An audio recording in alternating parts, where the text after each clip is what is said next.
Hello.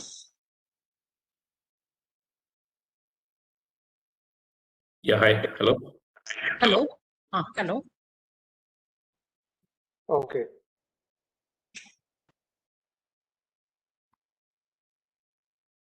Good evening, everyone. Welcome to the Adult Faculty Development Program. Before moving to the formal session, let me tell you the general instructions for FDP. Please ensure a stable internet connection to avoid disruptions during the sessions. Mute your microphone during the sessions unless requested to unmute. Actively participate in discussions and ask questions through the chat or during designated question and answer sessions. Keep a notebook handy to jot down important points for the evaluation test. Please adhere to these instructions to ensure a smooth and productive FDP experience.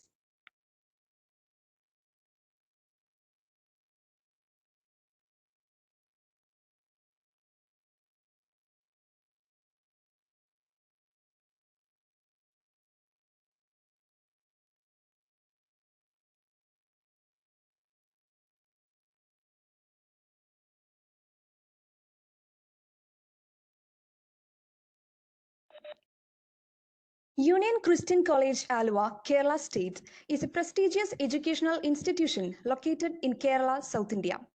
Established in 1921, the college was founded as a center for higher education through a collaborative effort of four major non-Catholic Christian denominations in South India.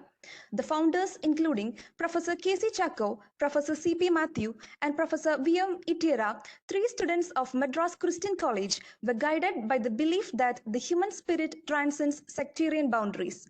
They envisioned an educational experience that nurtures the body, mind, and soul, emphasizing the importance of genuine interaction between teachers and students beyond the confines of the curriculum.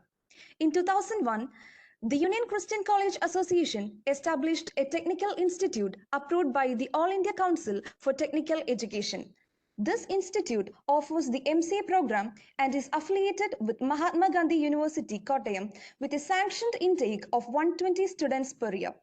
The college was accredited with A++ grade in the fifth cycle of assessment by the National Assessment and Accreditation Council in 2024.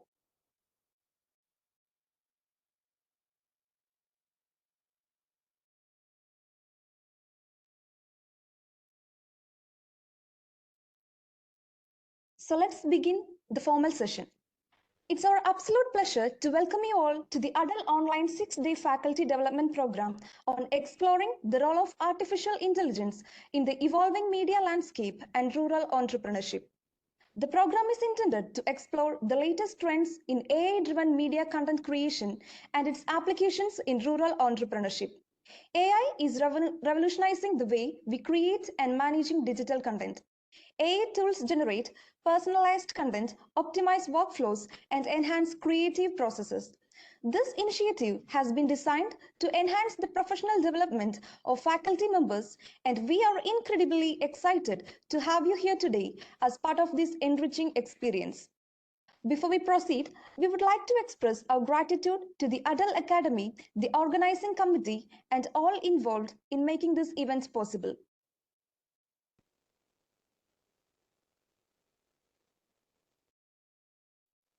Now, to begin our inaugural session, it's our honor to invite our esteemed Head of Department, Mrs. Sharna Mohan, to deliver the welcome address and formally welcome all our participants, distinguished guests, and faculty members.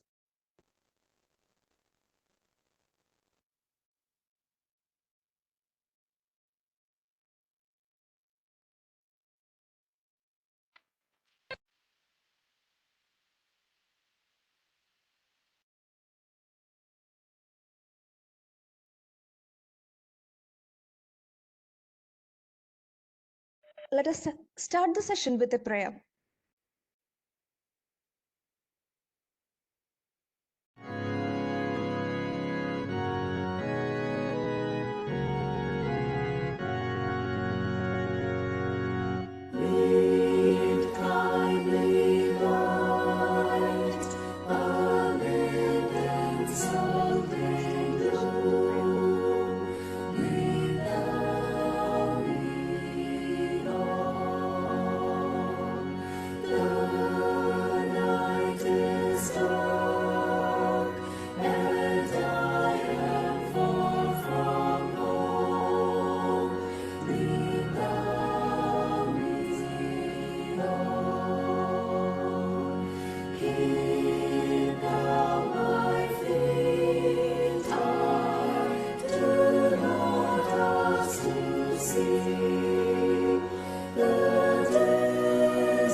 Now, to begin our inaugural session, it's an honor to invite our esteemed Head of Department, Mrs. Sharna Mohan, to deliver the welcome address and formally welcome all our participants, distinguished guests, and faculty members. Ma'am, please.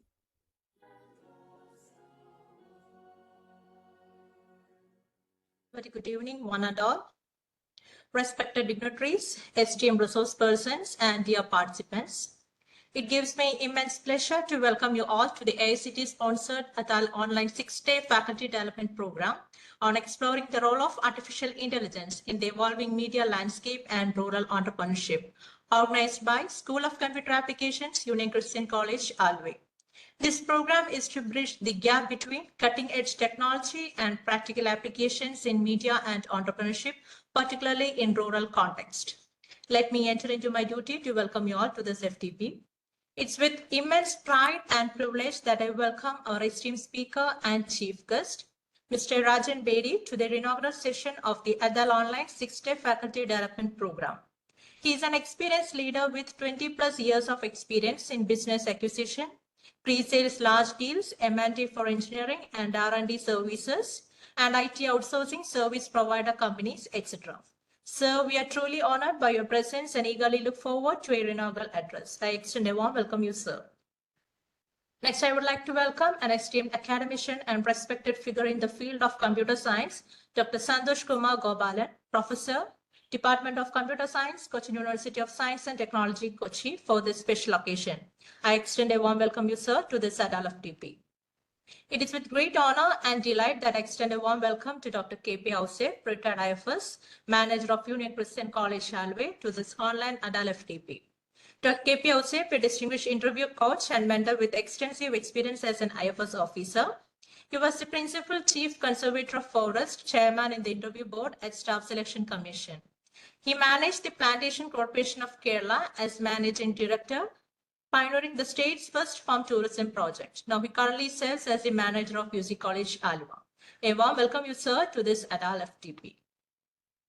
It's my privilege and pleasure to welcome Dr. Mini Alice, Principal of Union Christian College, Alway, to this online Atal FTP. Her commitment to holistic education and her dedication to empowering faculty and students alike are truly inspiring. I extend a warm welcome to you, ma'am. It's my honor and pleasure to extend a warm welcome to Dr. Sibu M. Ipan, Professor of Union Christian College, to this online Atal FTP. He is a respected academic and administrative leader whose contributions to the growth and development of Union Christian College have been remarkable. A warm welcome you, sir, to this Atal FTP. Now I extend a hearty welcome to all the participants and my esteemed colleagues to this online Atal FTP. We are privileged to have among us an incredible lineup of speakers and experts who will guide us over the next 6 days, sharing their invaluable insights and experiences. Their expertise will undoubtedly shed light on the dynamic potential of artificial intelligence to revolutionize the way we communicate, create content, and empower rural economies. Once again, a warm welcome to each one of you. I wish you all a productive and inspiring week ahead. Thank you.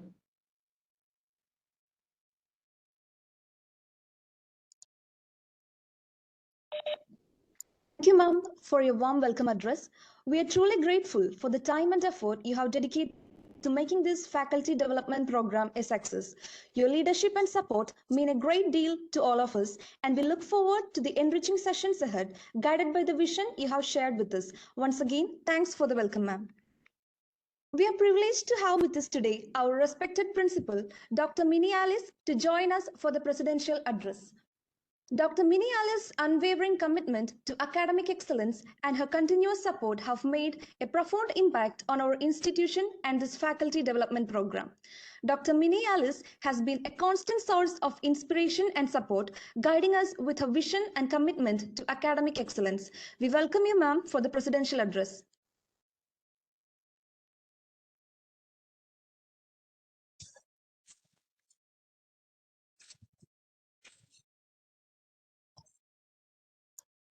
Mr. Rajan Bedi, Consultant and former Chief of Staff and Global Head of Sales Transformation, Sorin Solutions Private Limited, Delhi. Dr. K.P. Ausep, retired IFS Manager, Union Christian College, Alua. Dr. Sibu M. Pen, Barsar, Union Christian College, Alua. Dr. Santosh Kumar Gopalan, Professor, Department of Computer Science, Cochin University of Science and Technology, Dr. Sharna Mohan, HOD MCA, dear faculty members and participants of this seminar, warm good evening to all. Union Christian College, established in 1921 by four young visionaries and educationalists who were all students and teachers of Madras Christian College. The institution started its academic journey with a junior intermediate course with an enrollment of 64 students and 6 teachers in a rented building and later shifted to Kacheri Maliga donated by the Maharaja of Travancore. In 1925, while visiting the campus, Mahatma Gandhi made this remark in the visitor's diary, delighted with the ideal situation. The college now has 16 UG programs, 14 PG programs, and 11 research centers. Around 2,700 students have enrolled for degree and PG courses. 86 PhD scholars are doing research in various disciplines under 40 research gates, and more than 130 PhDs were awarded so far. 2 patents were granted to the faculty and researchers of this institution, and 5 patent applications are under process. Union Christian College started the MCA program in 2001 with 30 students. I would like to congratulate the coordinators and faculty for organizing this FTP program on artificial intelligence. I am sure that it will be helpful to faculty for updating on new advancements related to artificial intelligence and connect it with media studies and rural entrepreneurship. With the rapid development in technology, AI has become an inevitable part of our daily lives in the form of chatbots, social media, writing tools, navigation apps, smart home devices, and voice assistants. It has already made an impact on healthcare, education, shopping, and transportation. The media landscape is one area in which AI has huge potential in terms of personalized news feed, automated journalism, and enhanced storytelling in the rural entrepreneurship. AI provides easy market access, skill development, and precision agriculture. However, it is crucial to address the challenges such as data privacy, security, job displacement, etc., and ensure that the development and deployment of AI technologies in these areas are guided by ethical principles. Once again, I would like to congratulate the MCA department for choosing such a relevant topic. I hope this program will be fruitful for all the participants and wish you all the very best. Thank you.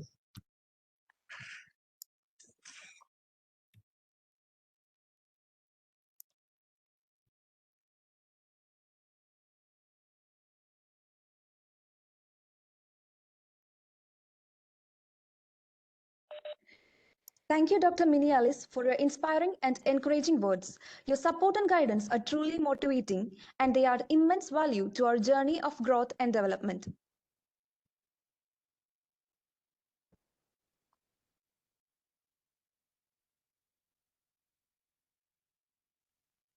Glad to tell that there are more than 300 people, those who are engaged in the meeting from various countries. So let's move to the inaugural session. It is with great respect and admiration that we invite Mr. Rajan Bedi, consultant and former head of sales transformation, Saurian Solutions Private Limited, Delhi, for the inaugural address. Welcome, sir. Thank you very much. Good evening, everybody.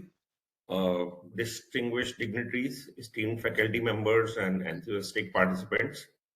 300 of you from many countries. It's my privilege to be here with all of you today, and extremely pleased to see this 6-day program centered on exploring the role of artificial intelligence involving media and rural landscapes. Comes at a time when technology is reshaping our world at an unprecedented pace. So, coming to this topic specifically, AI is one confined to be science fiction, but it's a reality now, and it has a transformative force to influence every aspect of our life. So, like ma'am said, from media to healthcare, education, agriculture, and entertainment, it is enabling innovation that are imaginable a decade ago. Coming to India, you would be aware that a lot of technology companies are investing big time in artificial intelligence for media content startups and entrepreneurs with a focus on areas like personal content creation, video editing, content moderation, audience analytics.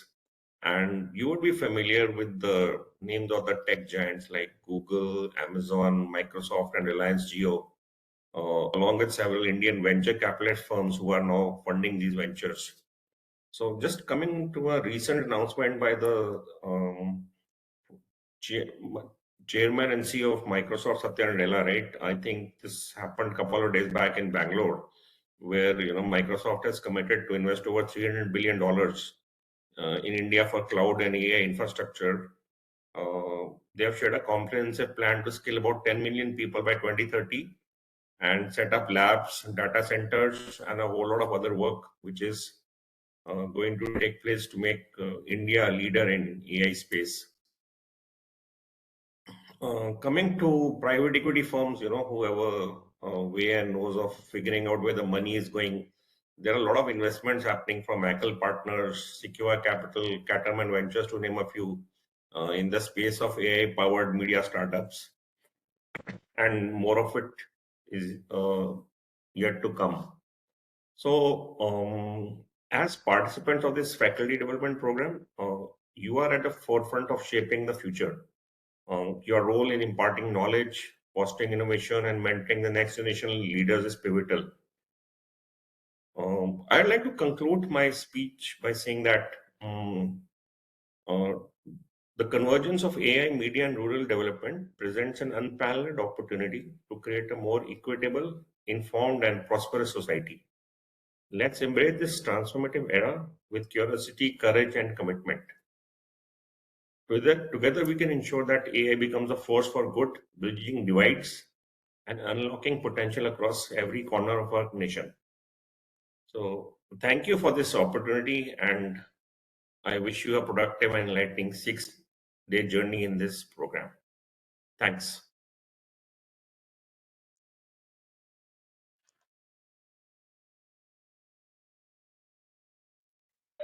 Thank you so much for inspiring and insightful words. Your words have set a positive and motivating tone for this FDP.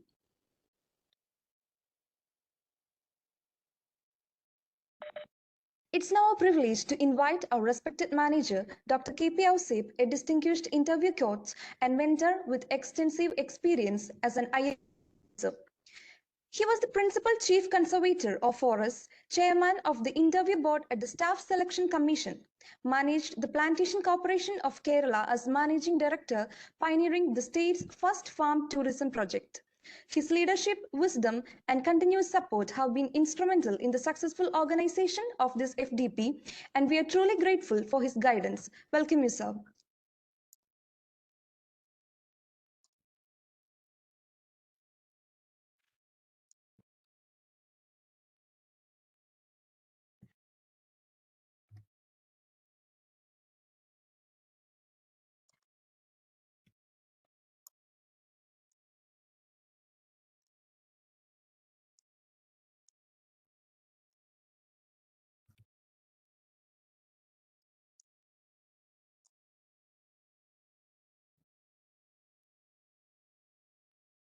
Sir, can you hear, sir?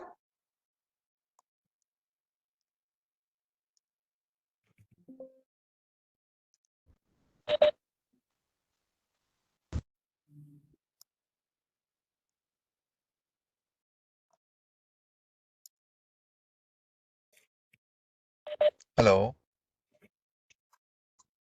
Hello. Hello, sir. It is audible. Okay. Respected Rajan Bedi, dear principal of Union Christian College, Minneapolis, faculty members who are joined for this FDP program, and students who have joined for this program, faculty members of MCA department of Union Christian College, and all dignitaries. I'm very thankful to AICTE for allotting this course to our MCA department. And I hope this will be immensely useful for the participants.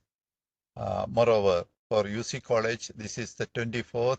We are entering the 25th year of our MCA program, and this is the best opportunity to celebrate our anniversary, 25th anniversary. So I am very, very thankful to AICTE for this course and all the faculty members, distinguished faculty members who have agreed to take classes for the students. So this course, let it be useful to all of us. Thank you very much.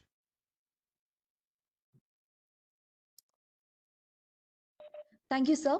We sincerely thank you for taking the time to join us and for sharing your inspiring words. Dr. Santosh Kumar Gopalan is a professor and syndicate member at Cochin University of Science and Technology. He has an experience of 24 years and his areas of interest are cyber-physical systems, computer vision, and natural language processing. He is a specialist in free software and e-content development. We welcome you, sir, for the felicitation.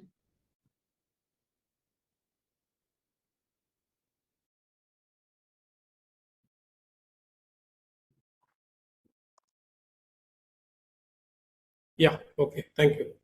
So I was waiting to be unmuted. Now you can hear me, right?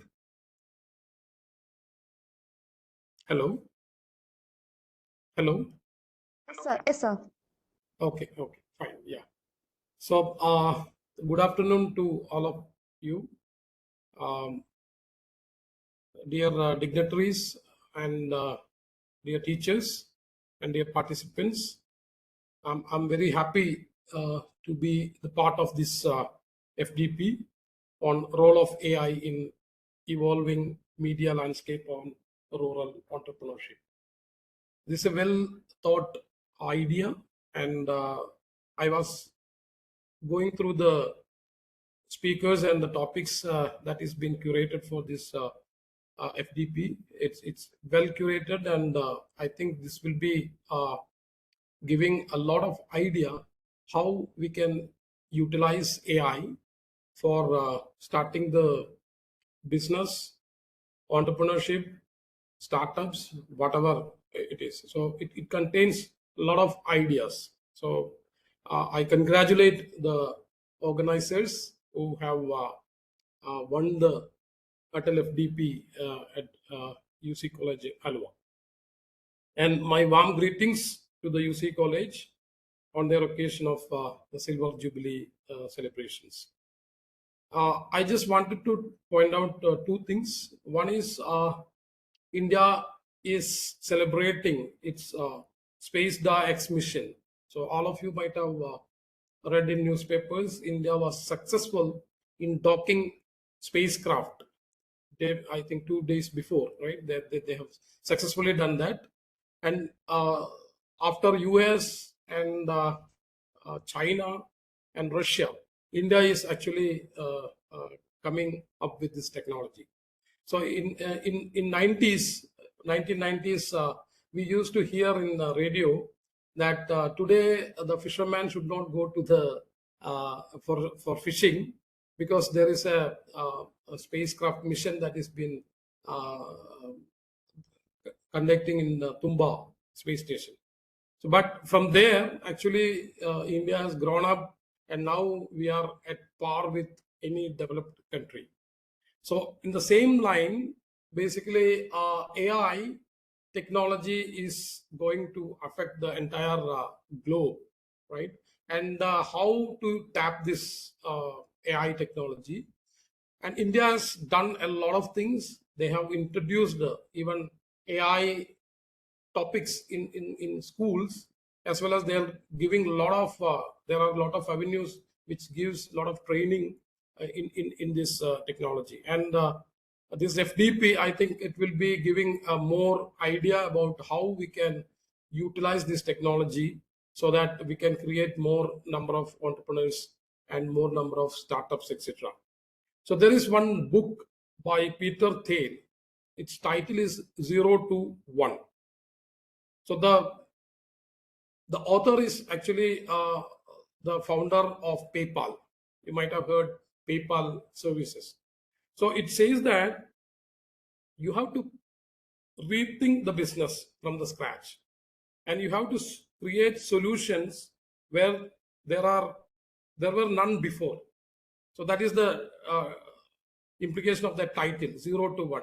So with this technology, are we able to create such business which is going to disrupt the entire space that we select, right? So I think this 6-day workshop, FDP, will give you a lot of ideas. Brilliant speakers are lined up. So maximally utilize this opportunity. And I wish all the participants all the best. And once again, I congratulate UC College for selecting this theme and inviting us to interact with the participants. Thank you very much. We are deeply honored and humbled by this felicitation. Thank you, sir. We are eagerly awaiting for your upcoming session today. We're delighted to welcome our bursar, Dr. Sibu M. Ipan, for the felicitation. He has continually demonstrated exceptional dedication and leadership in managing resources effectively to support our academic and administrative goals. We welcome you, sir. Good evening to all. Am I audible? Yes, sir. Yes, sir. Respected dignitaries and delegates, first of all, I would like to convey my gratitude for inviting me to the inaugural session of this FDP. The field of study chosen for this program is of utmost contemporary value. I have come to understand that all the resource persons identified for this program are eminent scholars and very proficient in the area of study. I am not an expert in the field of AI. However, let me mention a few things. Artificial intelligence is transforming all areas of life today. We can use AI to improve the health sector, agriculture sector, etc. The spread of AI can greatly alleviate human suffering, especially in rural areas. Above all, the advancement of AI can revolutionize the media sector. This is also the topic that our FDP focuses on. The digital world is going through a problematic way today. We need to discuss the benefits of AI as well as its challenges in connection with the media transactions. Another point to mention is about knowledge updation. There is no doubt that teachers are a specific group that needs to keep updating the knowledge at a rapid pace. That is the major relevance of this program. 25 years ago, when I was a school teacher, I told my students about the possibility of the internet, but they found it difficult to understand it. But today's generation is not like that. Students are sitting before us with an intellectual readiness that is tuned to understand even the most amazing thing with ease. However, the education system followed in our country for a long time was to impart the theoretical knowledge only. Practical knowledge was given a secondary position here. If this continues during the period of artificial intelligence, the people here will become a society that only buys technology, and we will not be able to participate in the knowledge production. We should also keep this in mind. The distinctive feature of this FDP is that it explores the role of artificial intelligence in rural entrepreneurship. I would like to take this opportunity to wish the MCA department of UC College to lead it and create a model of the intellectual world. I conclude by wishing that this program will help to recharge all the delegates, especially teachers. I congratulate the coordinators of this program. I once again convey all my best wishes for the success of this program. Thank you. Thank you, sir. We are deeply grateful for the felicitation, which reflects your kindness and unwavering commitment to nurturing excellence. Thank you for your ongoing support and for being an integral part of this occasion. As we come to the close of today's formal session, we would like to extend our heartfelt gratitude to all our distinguished guests, speakers, and participants for your valuable time and contributions. Your presence and insights have made this occasion truly special. Now, without further delay, let's begin the first session of this exciting learning experience. We encourage all of you to actively participate, engage with the speakers, and make the most of this opportunity. Thank you once again for joining, and we look forward to a productive and inspiring session. We look forward to engaging in meaningful discussions, sharing valuable insights, and gaining new perspectives over the next few days. We believe that this faculty development program will foster collaboration and help us all advance in our academic and professional journeys. We kindly request everyone to turn on their video so we can capture a group photo. We kindly request everyone to turn on their video so we can capture a group photo.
You may now turn off your videos.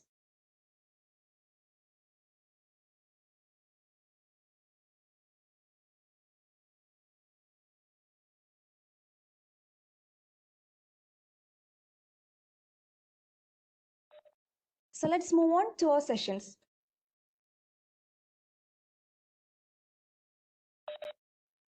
We are moving to the first session of our FDP on revolutionizing the content creation and entrepreneurship with artificial intelligence. It will be handled by Mr. Rajan Bedi, consultant and former head of sales transformation. Mr. Rajan Bedi is an experienced leader with 20 plus years of experience in business acquisition, pre-sales large deals, M&A for engineering and R&D services, and IT outsourcing service provider company with experience in sales revenue acceleration for private equity portfolio companies. At Sorient, as the consultant and former head of sales transformation, led the strategic sales hiring, strategic accounts program for the top 20 accounts, working with consulting firms for account growth. On behalf of all the participants, we welcome you to handle the session. Sir, please.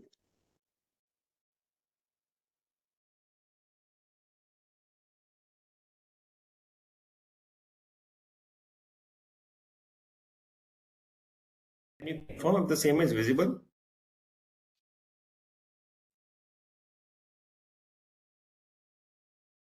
Yes, sir, it is visible.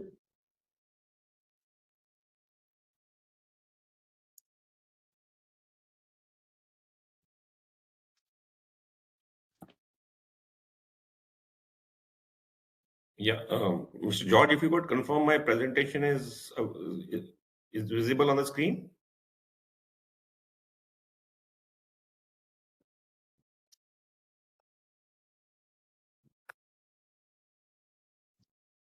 So the PPT is not visible now. 1 second. Okay. Is it visible now? Yes, sir. Yeah, can you see it? Hello? Yes, sir, we can see it. Okay. Hi, everyone. So the session I'm going to be talking about is, the topic is revolutionizing content creation. Okay. And rural entrepreneurship with artificial intelligence. So here are quotes from two famous personalities all of you are familiar with. One is Tim Cook, who was the CEO of Apple, and Sundar Pichai, who was the CEO of Alphabet, right? It's pretty obvious that what these two gentlemen are saying is very profound and very true. So after, it has a profound impact on humanity. fire, electricity, and internet. Next is AI. So I completely agree with these two gentlemen. And coming into the agenda for my presentation, these are the 7 areas I will be covering today. Drivers for AI adoption in content creation, customer ask from content creators, content delivery, cycle impact of AI, and impact on enterprise, and then a summary. So content has many forms, okay, and it is across as is visible from this slide. It's ebooks or images or newsletters or social media, mobile presentations, videos, sound, and it is AR, VR, right? Hmm. So coming to drivers for AI for adoption in content creation space, who are asking who take that they want higher amount of personalization, content delivery across multiple platforms. They want this done in a cost-efficient manner, and for content creators, it is saving time on editing, formatting, reducing labor costs. AI enables you to do a lot of these things. Also becoming a game of speed and efficiency on how quickly you're able to create content, turn it around using AI tools. Personalization is at scale. So there's a lot of dynamic content generation also which take place, and a lot of AI analysis on customer data which needs to be tailored. So improved quality assurance is also happening on the quality of content. There are AI tools which ensure that what you create is grammatically accurate, the tone and consistency is there, and compliance is there with the brand guidelines.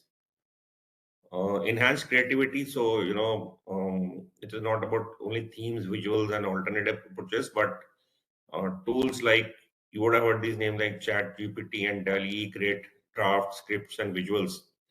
I'm a big user of Chat GPT, and a lot of the presentation I've made is at least 80% of has come out from ideas which I've pulled out from Chat GPT by doing the right amount of prompt queries.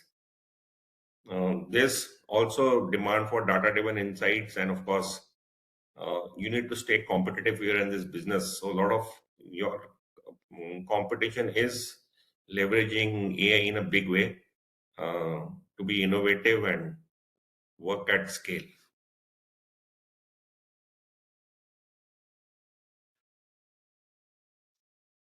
So I talked about faster turnaround times, personalization. Also, we are looking at omni-channel presence, right? So content has to be delivered across social media, blogs, podcasts, video platforms. Then if you are a content creation company and an entrepreneur with limited resources and limited budgets, it's a good way of leveraging AI tools to acquire a lot of these capabilities, which otherwise would have had a investment in people and increase your costs and budgets. Again, coming to, a lot of the customers are also asking about interactive and immersive content, right? So with companies like Facebook and Google and Microsoft doing big investments in AR, VR, and gamification, live streaming, retail companies also looking at stores of the future, and there are websites by which you can go to the company's websites and get a retail experience. And if you have used AR, VR, it is a completely different three-dimensional world to be in.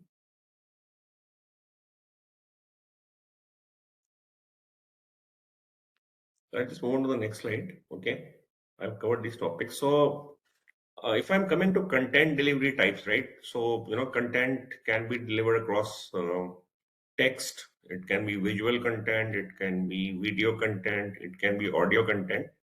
So there are some examples which are mentioned out there. I'm sure a lot of you are familiar with them. And these are just 4 content delivery mediums, but there are more and beyond this. There is interactive content like quizzes, polls, surveys. I spoke about immersive content, which is AR, VR, 360-degree videos and simulations.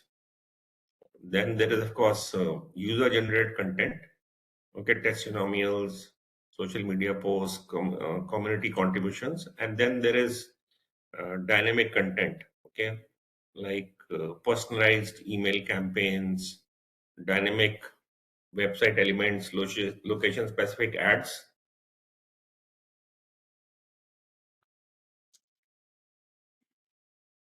And platforms for delivery can be websites or blogs, social media platforms. So a lot of content delivery is taking place through Facebook, Instagram, LinkedIn, Twitter. I'm sure most of you are using it. And there's TikTok and Pinterest, of course. Interesting conversation on what happens in US on TikTok, although it's already banned in India. And then there are, video hosting programs. So I have couple of friends or entrepreneurs who are, running businesses by providing marketing services using a lot of technology and AI tools. Then, of course, a lot of delivery is also happening through podcasts, right? So whether it's Spotify for music streaming or podcasts for ebooks or listening to people or audio platforms. So there's a big market for content delivery over podcasts. Then, of course, classical email marketing platforms still continue. And then search engines are also having a big play here. Streaming platforms, you would be aware of Netflix, Disney, Amazon Prime, right? So all the TVs we have at home have a classical, content delivery which is taking place through the normal channels, and then of course there's the connection through internet to Netflix, Disney, Amazon Prime, and Hulu, right? So there's a huge amount of content delivery taking here in terms of news, programs, sports, and serials, right? So it is good revenue earning opportunities which did not exist maybe 10, 12 years back. Nobody knew about streaming platforms or, what is the business potential with these platforms. Then, of course, there is e-commerce platform, which, most of us use. Learning management systems, a lot of people nowadays are doing training through Coursera, Udemy, Teachable, either it's free content or if it's quality content, then it's subscribed, right? So there is opportunity for content creation and delivery out here. And then, of course, messaging apps also. WhatsApp used to be just a messaging platform, but it is expanding its services to fintech and other mediums also.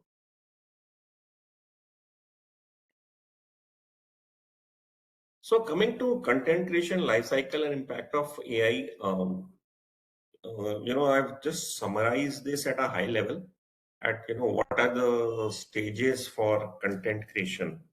Okay. It runs across ideation, content strategy, review and approvals, distribution, promotion, consumptions, performance analytics, optimization, and then of course maintenance and updates. So we'll see how at each of the stage what activities happen and what is the impact of AI at each of these stages. So ideation, all of you are familiar. It is basically objective definition, audience analysis, brainstorming, and content strategy would involve your plan themes, formats, and platforms for distribution. So the tools which some of you might be familiar, which are all AI tools which could be leveraged are some of the names I mentioned here. like BuzzSumo, which is identifying trending topics and content ideas, answer the public finds popular questions. ChatGPT is generative AI, right? So you can use it for prompt engineering, for doing a lot of research, getting information, getting content, headlines. And then, of course, people are familiar with Google Trends. Then there is Praise.io, which suggests content ideas based on keyword analysis. Then coming to content strategy, this involves the stages of persona development, content calendar management, channel recommendation, and predictive analytics. And AI can be leveraged across all these four stages. There are some examples I will share on how this is done. So some of you would be familiar with HubSpot marketing. Offers insights for building personas. Market Muse provides AI-driven content strategies. Clearbit enhances the audience segmentation. Basically, how the above work is, they automate persona creation by analyzing your CRM and social media data. Use predictive analytics to identify high potential content topics.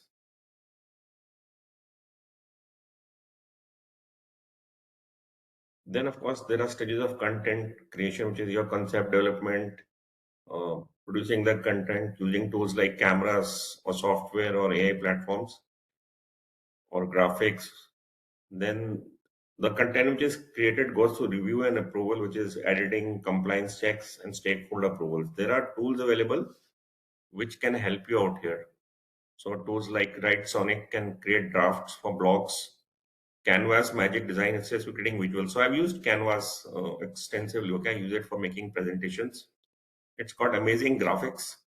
It gives you themes. It gives you complete design of the presentation, and the visual representations are extremely good. Then there are things like DALI and Synthesia, right? With Synthesia, you can create AI-powered video content. So you would have heard of, AI-based videos and content with avatars, right? So I have created my own avatar. It is fun to play around with it. And then, of course, you can do voiceovers.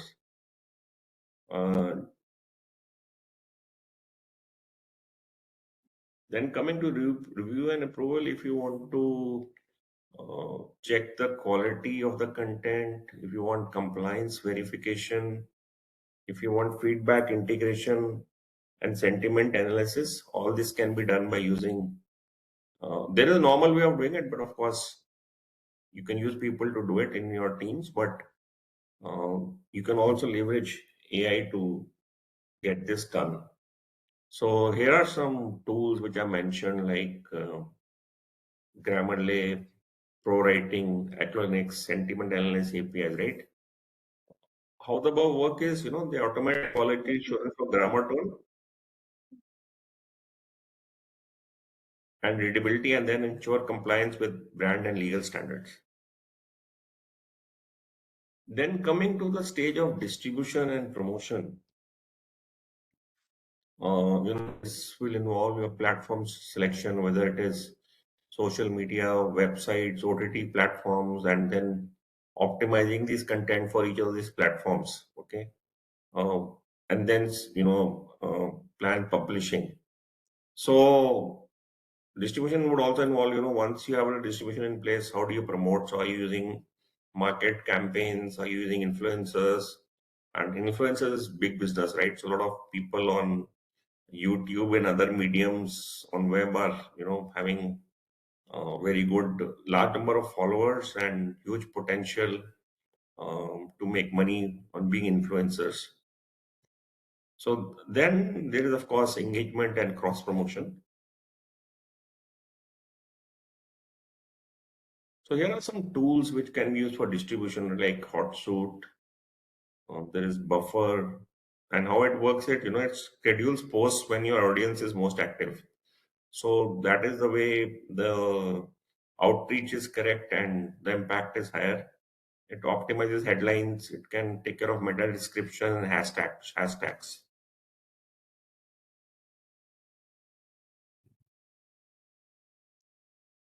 Then coming to consumption and analytics, this is the audience interaction part. Analyze how audience consumes and interacts with the content. So you get the feedback on reactions, reviews, and insights. And then, of course, you can put matrices which like views, shares, conversions, and ROI. How do you measure them in terms of the impact created? So some of the tools which can be used for real-time analytics are Chartbeat and Clicky. And then if you want to look at predictive analytics, you can use HubSpot or IBM Watson Analytics, Microsoft Power BI. Some of these tools, are available freely. Some of the tools are paid. Some you'll have to subscribe. So it depends on what your business model is and what your budget able to invest is.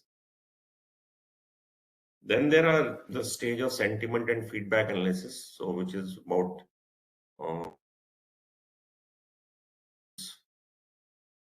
and there are some names out here which we can use.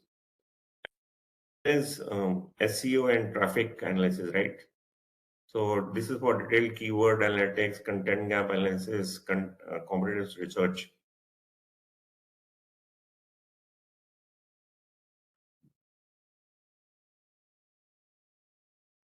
Then coming to engagement, chatbots are now really becoming more and more intelligent, and AI-powered chatbots can interact with users to answer questions, provide recommendations, or drive engagement, right?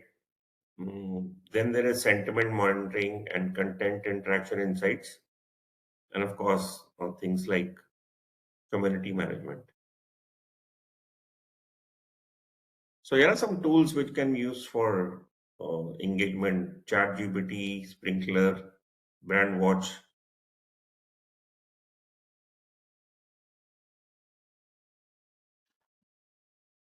Then coming to performance analytics, this is tracking matrices like feedback gathering and reporting, real-time analytics, predictive analytics, and anomaly detection, right? So here you can use Google Analytics or Tableau or Hotjar. This is, use real-time. They use real-time data to adjust strategies, predict future trends based on historical data. And then coming to, optimization state, whether it is iterative improvements or repurposing content or trend monitoring. And then here you can use, you want to revive old posts, or you want to use help improve underperforming content. And then, of course, you can do content division and updates using Trello. Maintenance upgrade is about keeping your content up to date. So, I'll switch on to the more interesting part, which is if you're a content creating company and an entrepreneur who runs his business, there are many things which keep you awake in the night, right? Whether it's how my business is going to grow, how do I get high quality content, how do I do personalization, how do I, enhance creativity. I have limited budgets. I want to be less dependable on very highly skilled resources, work at scale, overcome infrastructure challenges, because a lot of people are in rural and remote areas, right? And they don't have access to a lot of things. So, how do you work on a platform which is on cloud? Okay. And then what is my ability to invest? And then competition is changing, right? It's not the same world. With AI coming in, there's a lot more things happening at speed and scale.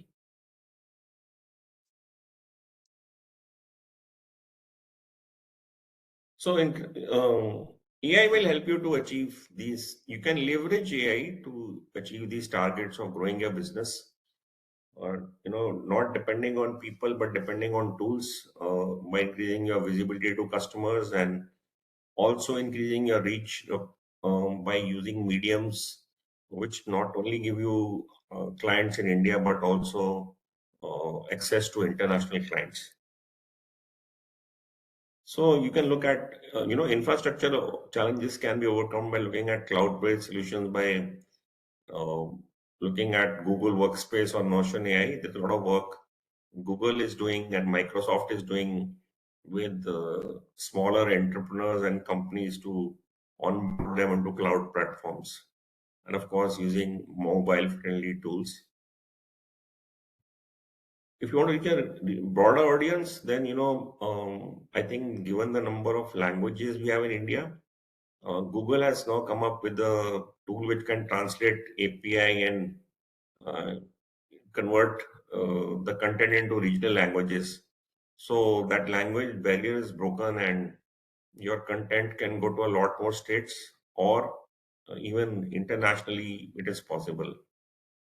Then, if you are familiar with SEO optimization, then how do you, mm, in the search engines, where are you when the search is being done, and how do you get powered up to come up in the first 4 or 5 searches is also important from your website or other mediums. The game is now, becoming about faster content creation, efficiency, and scalability as an enterprise, right? So there are tools like ChatGPT and Jasper, which can, enable faster content creation, reduce the time and effort required for writing, video editing, graphic design. So the 5-minute speech I gave today was, I used ChatGPT. Uh, I got 80% of what I wanted, looked at some trends from the from Google, merged that to put it in my experience, and it took me 15 minutes to just come across with that speech. Okay, then there is of course automation of repetitive tasks, AI powered tools which can help you to do automate video and audio editing. Then it's very important that if you are able to deliver hyper personalized content tailored to individual preferences using algorithms, it will help, but then it takes a while to get here. There are tools like Presado and Parsi which allow creation of highly personalized marketing content that's as well as with different audience segments.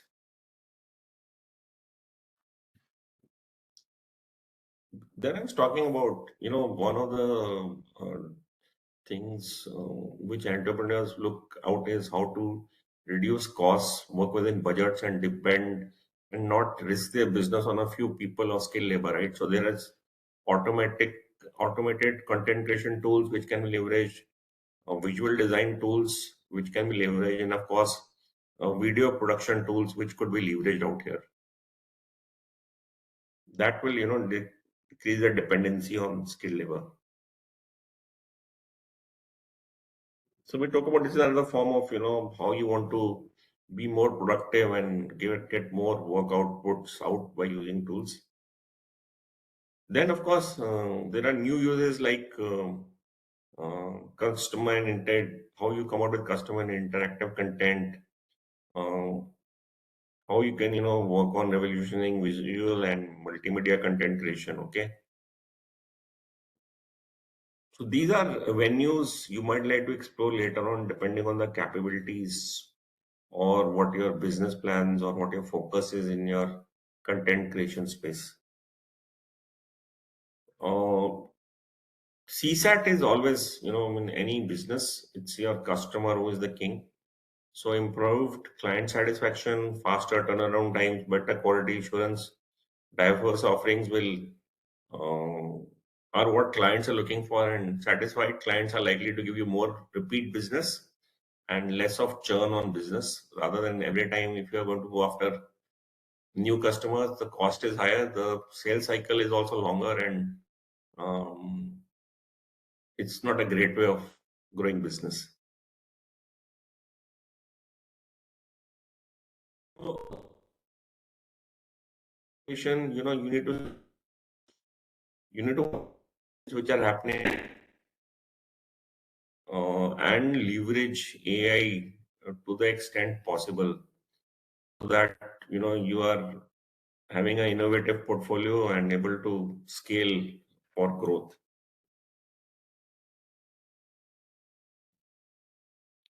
So I just, looked at some Indian content companies and what they are doing by leveraging AI. So we have, Right Sonic, which is providing AI power tool for generating written content. So, they AI, they use GPT, they use, and how this has helped them on growth is save time on content creation, making it scalable. It has helped them to grow globally with diverse user base, right? So these are just some of the use cases I looked at. And then Videoverse is into business of AI-driven video editing and creating tools. They use AI for video editing, creating personalized video ads. This has helped them to get more business with media agencies and e-commerce platforms, produce high-quality videos, scale their operations by creating growing demands for video content in sectors like education, marketing, and entertainment. Then there is another company called Unscript, okay, which is offering again video content. It's similar, but the impact on growth has been reduced dependency on manual video editing, quicker turnaround time for content, meeting tight deadlines. Okay, positioned itself as a go-to solution for startups and small businesses. So they had a market segment and a strategy which is different, and this helped them to get into that space. This company offers emotional in analytics and AI-based content enhancement, right? So this is very interesting on, I mean, if you are aware of advanced cars in US or Europe, they are now trying to put this software into the car, which will, the camera will read you and figure out are you happy, sad, angry, awake, sleep, and then give data, okay, which will trigger a certain set of actions. So that is one use case, but there are more use cases of how this can be used.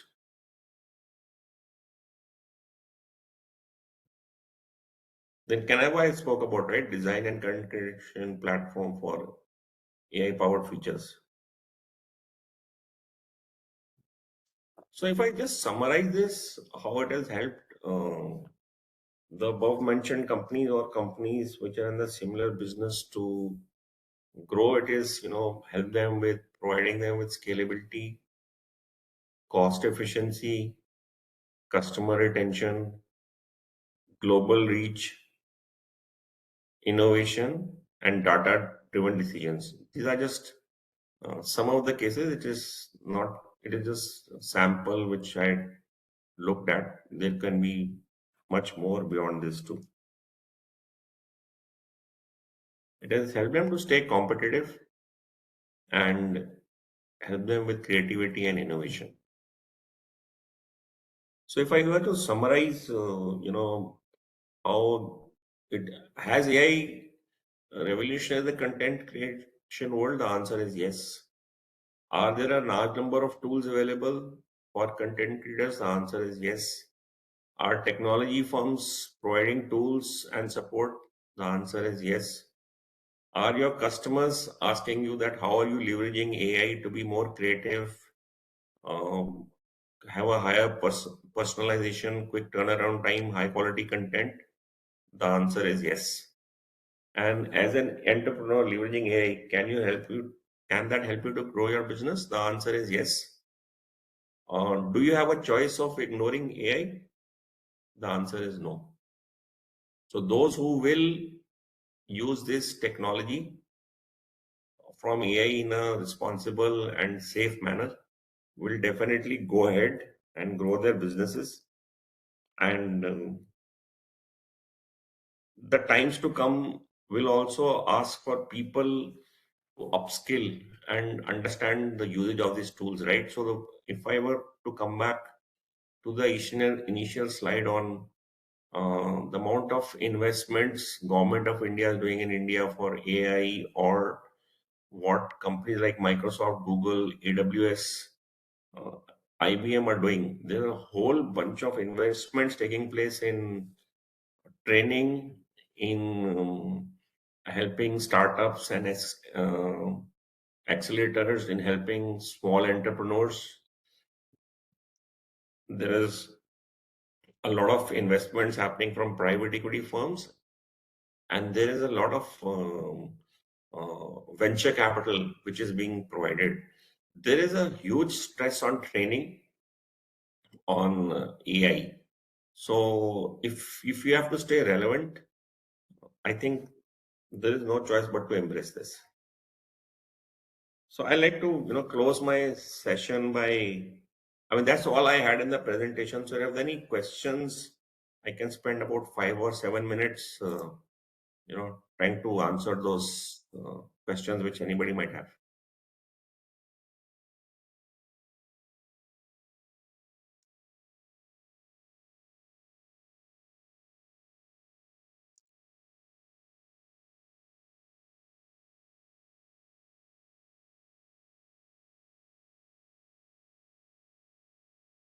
Can take them.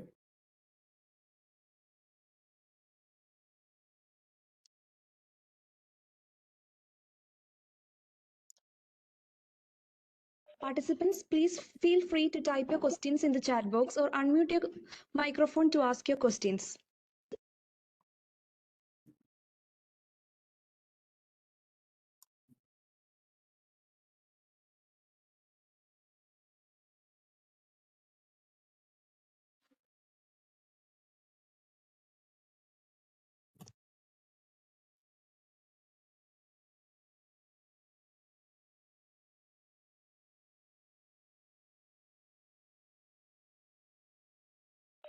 Participants, do you have any queries?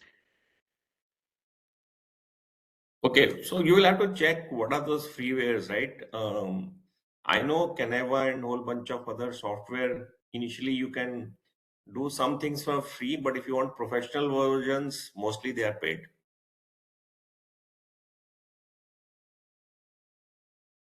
Good evening, sir. Yeah, go ahead. Sir, you have given a point that leveraging AI helps a business. So, can you explain it more, sir? How it can help, and what is the specific areas are there we have to focus on to use leveraging AI in business sector, entrepreneurship sector? So no, so you'll have to slightly expand. Business sector is huge. I spoke about how it can help content creation, right? There are similar use cases for how you can do it for education sector, healthcare, manufacturing. It depends on the sector you are into or the kind of industry you are into.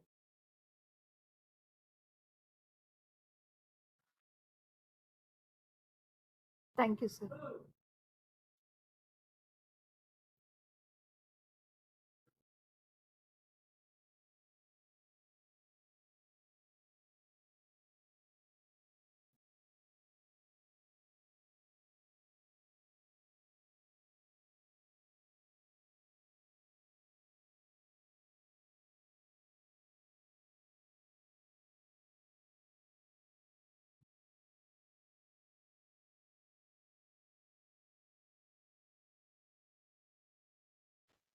So there is a question in the chat box.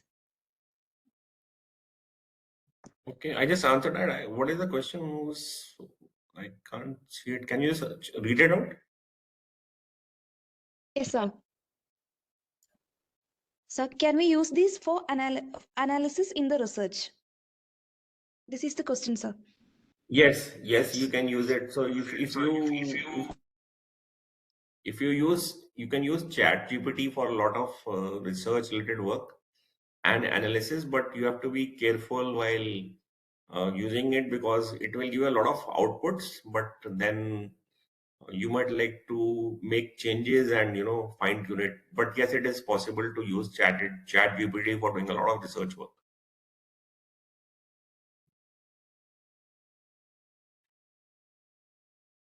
Sir, how we can assure that whatever the answer we are getting from the chat GPT is always right? Because sometimes it may happen the same figure we ask the question in different matter, it will give us different answer. Yeah, you're right. So it depends on the quality of the prompt which you have. So there is, how to ask prompts is also now a activity, and there are training done on that. So there is no surety of what comes out of from ChatGPT will be correct. It looks at all the database of information which is available to us and then tries to understand the question or the prompt you have asked. So a lot of it will depend on the quality of the prompt you are asking.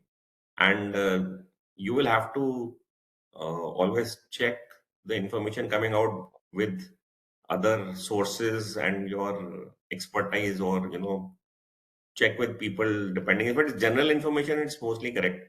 If it is specific information you're looking for, you will need to verify.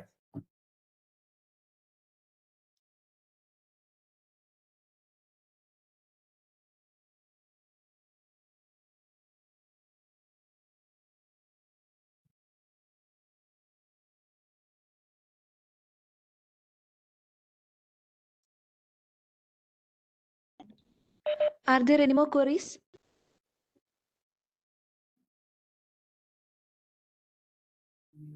Yes, I see this from Jimmy, right? So you can use them, but you'll have to be careful to see that there is no IP or content violation. So that will only come by you're testing those tools, trying them out, or looking at people who have used those tools to uh, do get creative workout, which is not an infringement or copyright violation.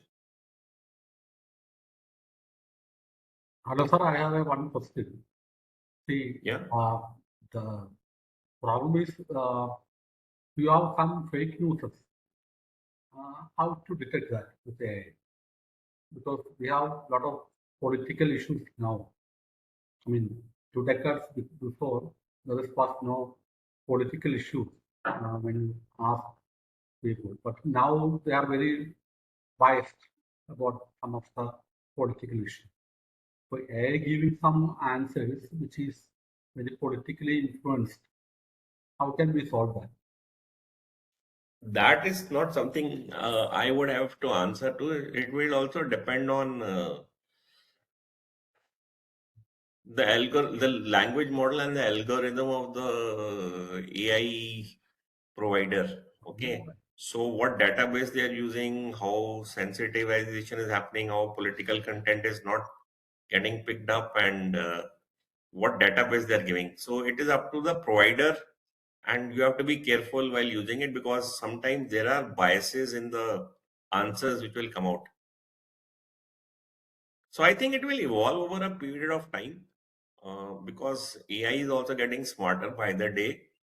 So it will take time. As of now, I don't have. There's no one solution for the problem or the question you are asking. Yeah, I'm just asking another question also.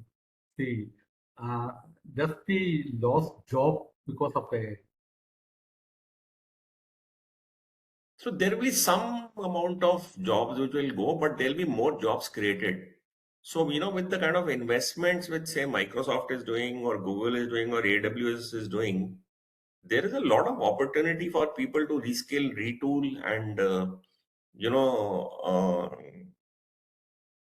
take this as a career and make money, right? So there are people just looking at experts in prompt creation, or experts in using Excel sheet with ChatGPT or AI. Okay, so those are becoming business streams. So I think the amount of jobs will be created will be more than the ones which get lost out. So with any when there is a big paradigm shift in technology or transformation, there is an impact on the legacy part, but it should not be much. So there is a question from Jimmy John in the chat box. I think you can read it. Yeah, if we can just read out the question. I'm just trying to see where What that are question is. the ethical implications of using AI in journalism and news reporting? Yeah, so ethical implications are that one has to use AI ethically with a lot of governance. There are cases where fake videos will get made or voiceovers will happen or content will get created which is not the real content, right? So that will continue to stay.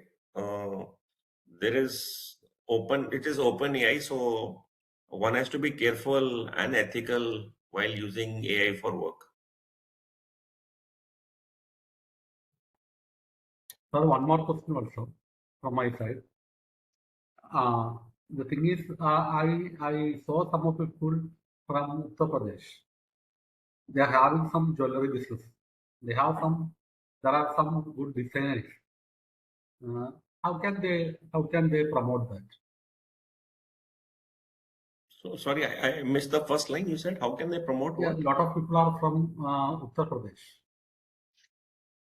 Yeah. Uttar Pradesh. Yeah, there are some jewelry designers also there. So it's the same things, if they're it depends on the business they are into. So if they are students, it is a different matter. If they are entrepreneurs, it is different. It depends on the segment or the kind of industry you are in, right? So your use cases will change for what you don't want to do with AI. So, what you can do in content creation is different from what you can do in healthcare or what you can do in farming, right? Like, there are drones available, there is content which is getting collected, or you are, having so many governments programs for farming and best practices or other forums you can get associated with, right? So I'm not an expert on the government side of the world, but it depends on what area you're into and what is that you want to do or what is your business use case. Then only some solutions can come out from that. Yeah, thank you, sir. Thank you, sir. Any more questions?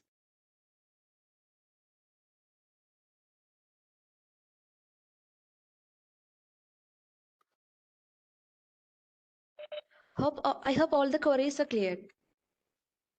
I have a question if you don't mind, please.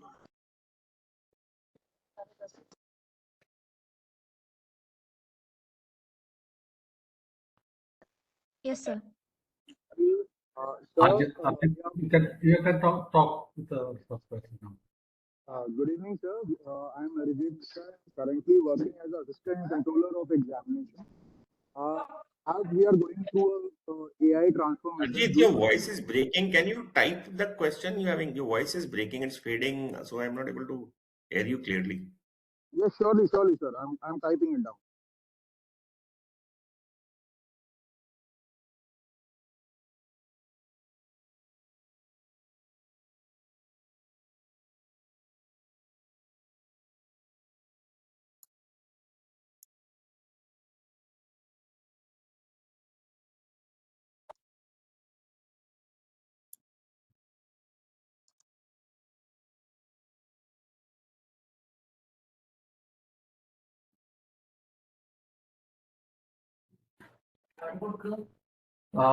Yes.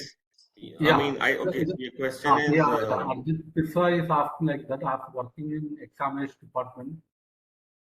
Do you think so that it depends, AI can be examination department, it depends what you are doing in the examination department. Are you setting questions? Are you looking for answers? Or, if people have given answers, you want to check, are those answers copied from AI or ChatGPT? Yes, you can check. You can also check, how much of the content is copied and how much of the content is answers they made. You can do it.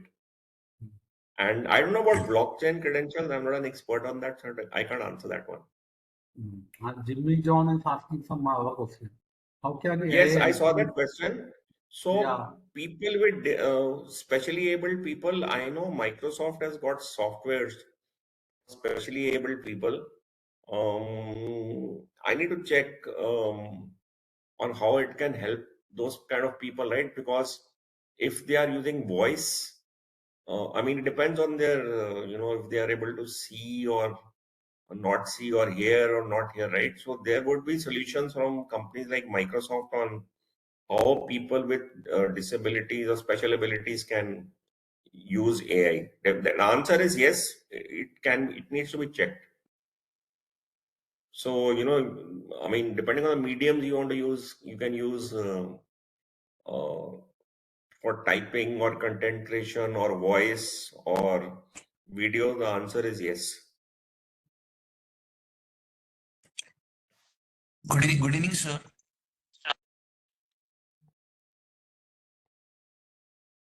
Yeah, go ahead. Good evening, sir. My name is Professor Sandeep, sir. I am talking to you from Pune. Sir, my question to you is that, according to you, sir, how can the AI can transform the rural entrepreneurship by enhancing the productivity, or by streamlining the supply chains, by putting the innovative business models in under-reserved areas? What is your take on that, sir? So I just covered that in my presentation, right? So instead of being dependent on people, I mean, you're an entrepreneur. You have limited budgets, you have limited number of people. So if you want to use tools, you can use it. If you want to automate repetitive tasks, you can use it. If you want to create content, you can use those tools. So I covered that in my presentation, that how it can help. Sorry? And you see, you don't get an opportunity to listen to such a person. direct. हाँ, रोज-रोज थोड़ी सुनने मिलता है मौका, हाँ? हाँ, वरना मित्रों को सुनना पड़ता है। हाँ।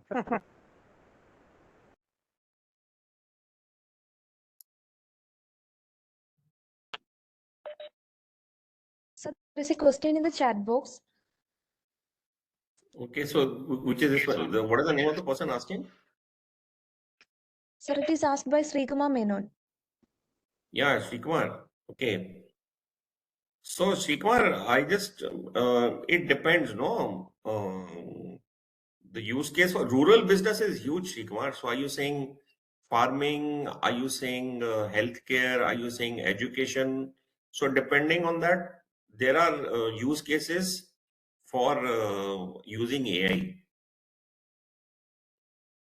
So which sector are you referring to? Rural business by itself is, too huge. There is no one answer for that.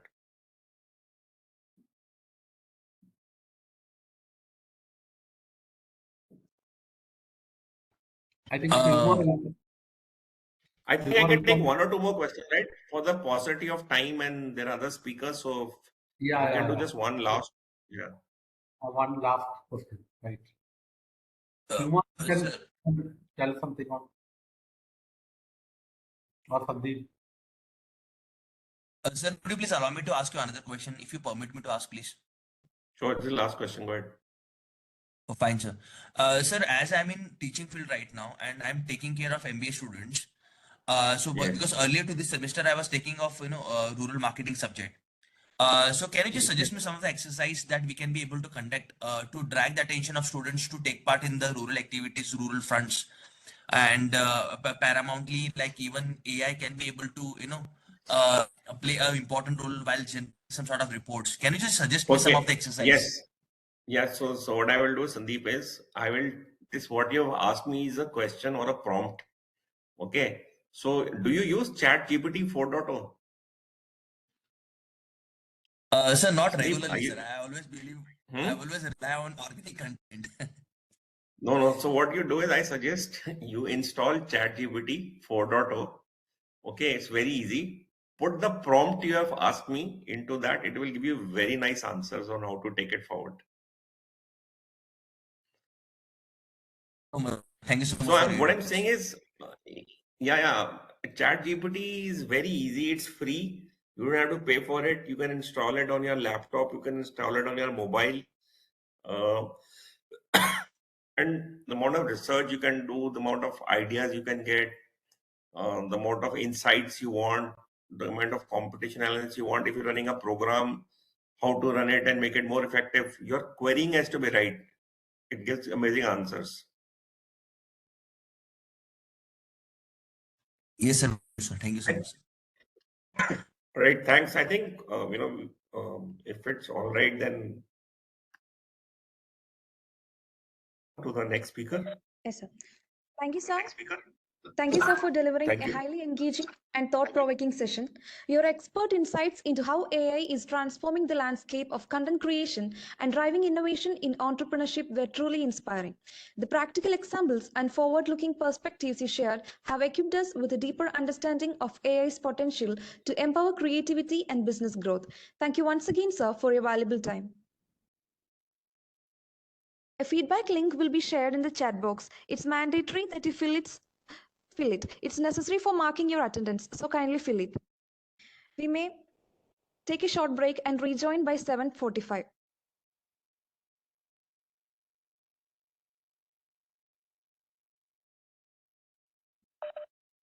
Participants, please note, a feedback link will be shared in the chat box shortly.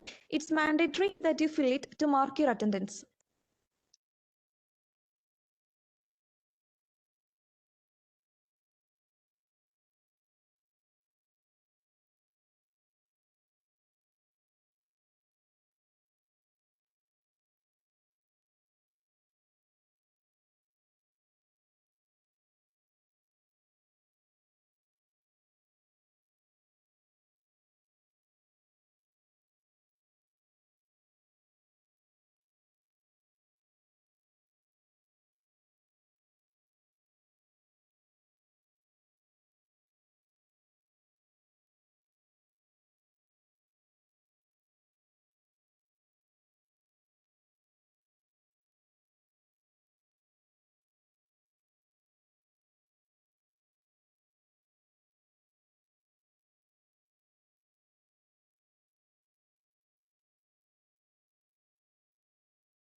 Participants, please ensure that your feedback form is submitted.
We will start the second section shortly.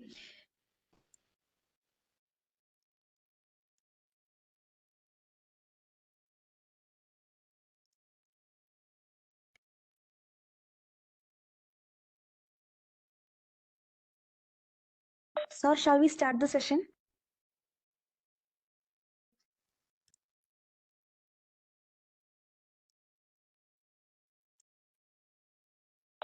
Santosh sir, shall we start the session?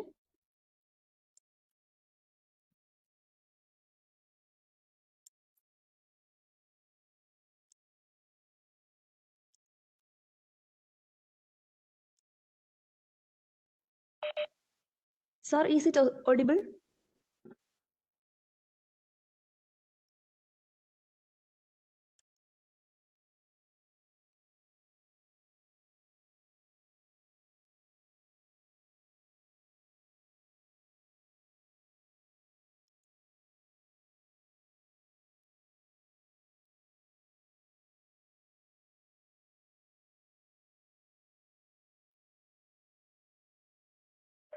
Santosh sir, is it audible?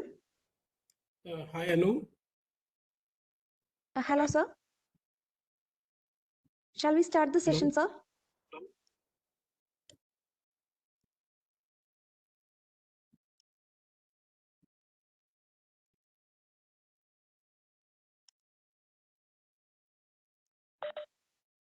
Hello, sir. Is it audible?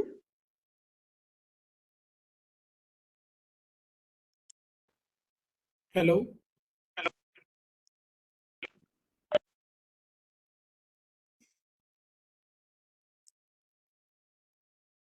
Shall we start? Yes, okay, sir.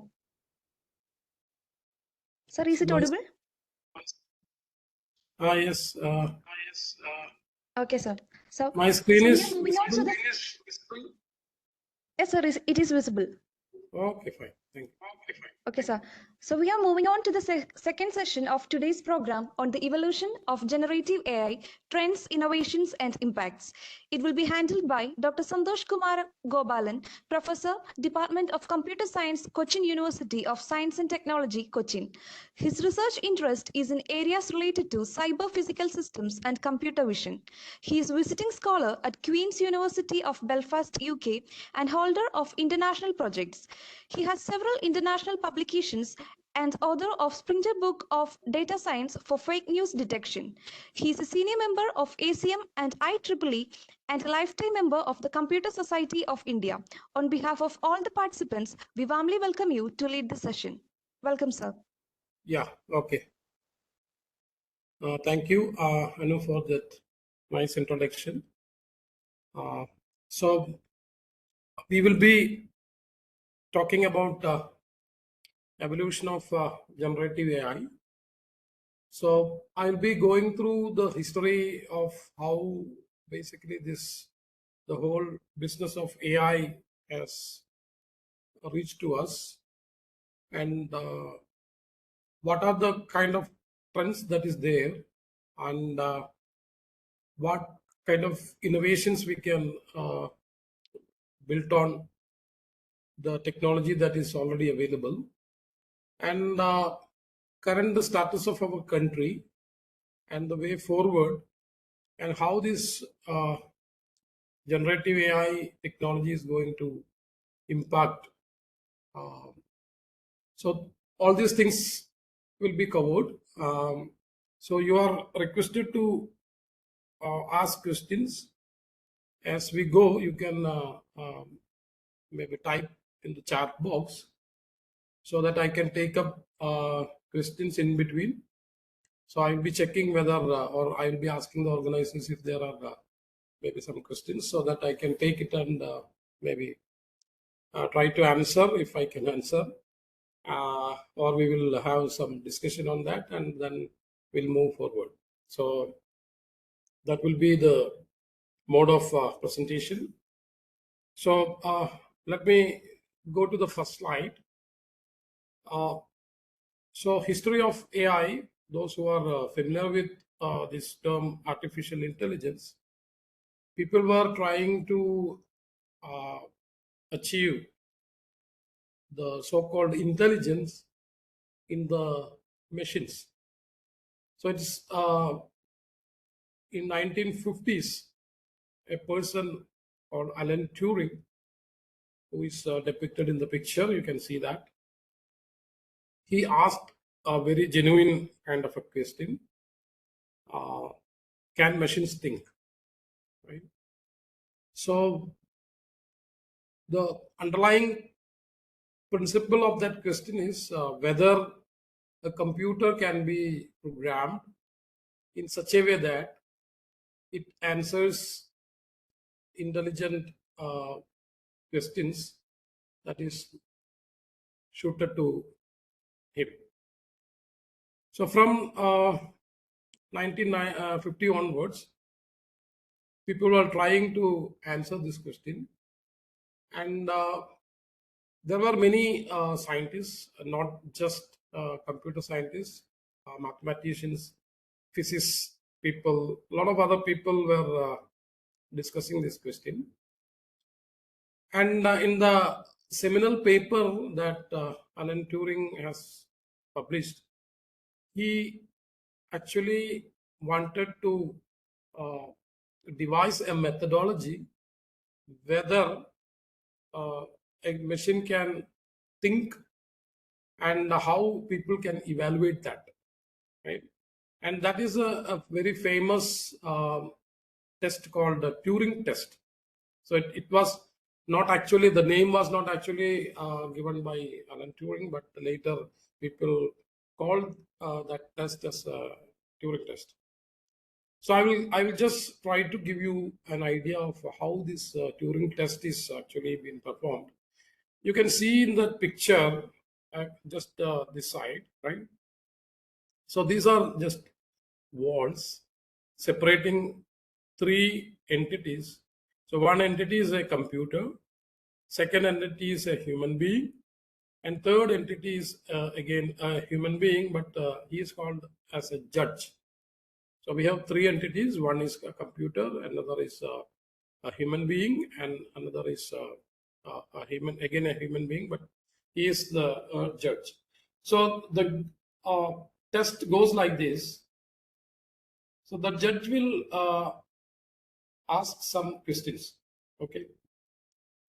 And the question, interestingly, it will be written and passed to the machine as well as the human being, right? And he will be expecting the answers through this, right? Through the same window, he is trying to get the answers. Now, judge can ask anything, right? And he can check the answers. And whenever a point comes where he cannot distinguish, basically, whether the answer is coming from a human being or a machine, right? So judge doesn't know who is actually giving answers. He just passed the questions and he receives the answers, right? So at a point where judge is not able to distinguish, that means an answer which comes as if a human being is giving such kind of answers. So at that point of time, maybe we can tell that machine is intelligent, right? So this is basically a test which was there for a long time, and we were not unable to maybe pass the test. But recently, with a lot of developments in AI, we can fairly say that machines are able to answer questions, or we can say that it passed Turing test. And there are a lot of other kind of tests like Chinese room test as well, and a lot of other intelligent kind of tests. And most of the tests at a certain level of accuracy, computers are now able to win those type of tests, right? Now, in 1956, a lot of people assembled in a conference which we call as Dartmouth Conference in US, and these people were actually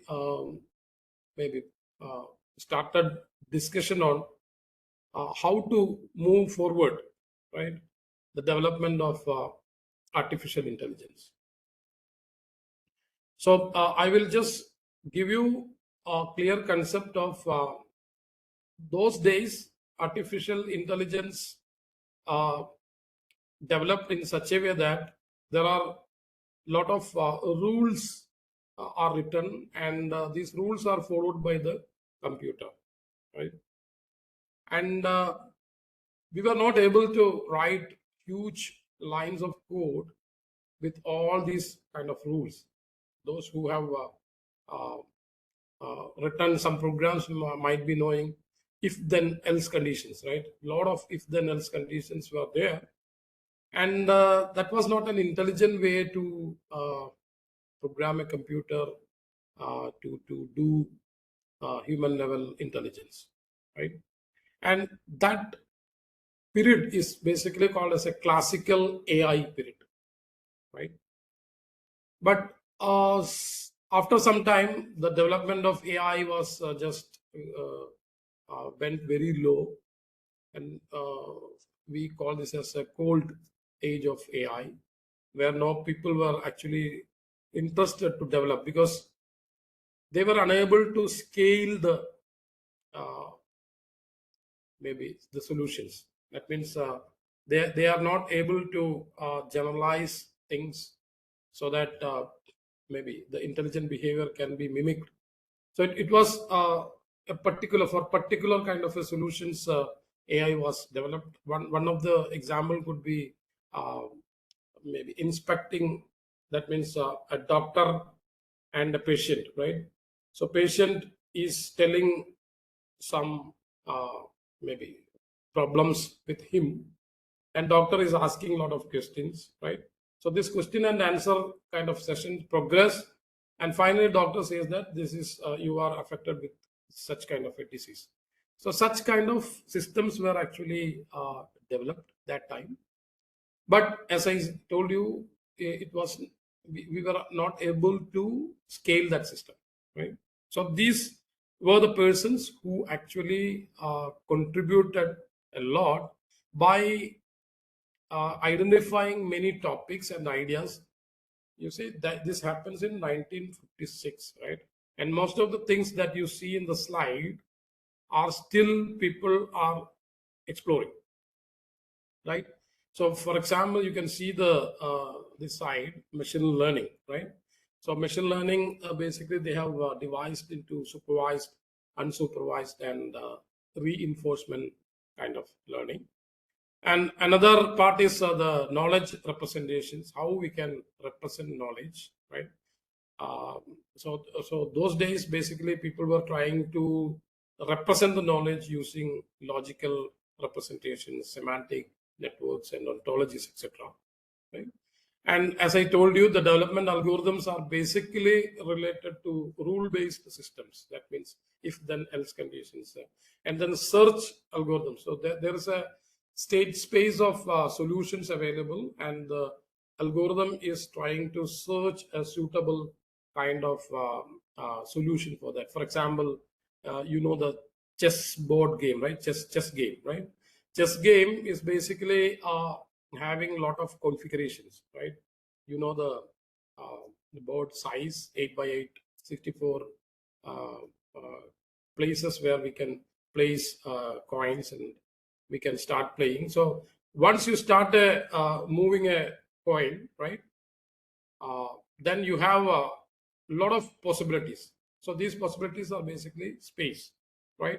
So is it possible to foresee, right, some 10 after 10 steps what will happen, right? If I move this coin after 10 steps, what will happen, right?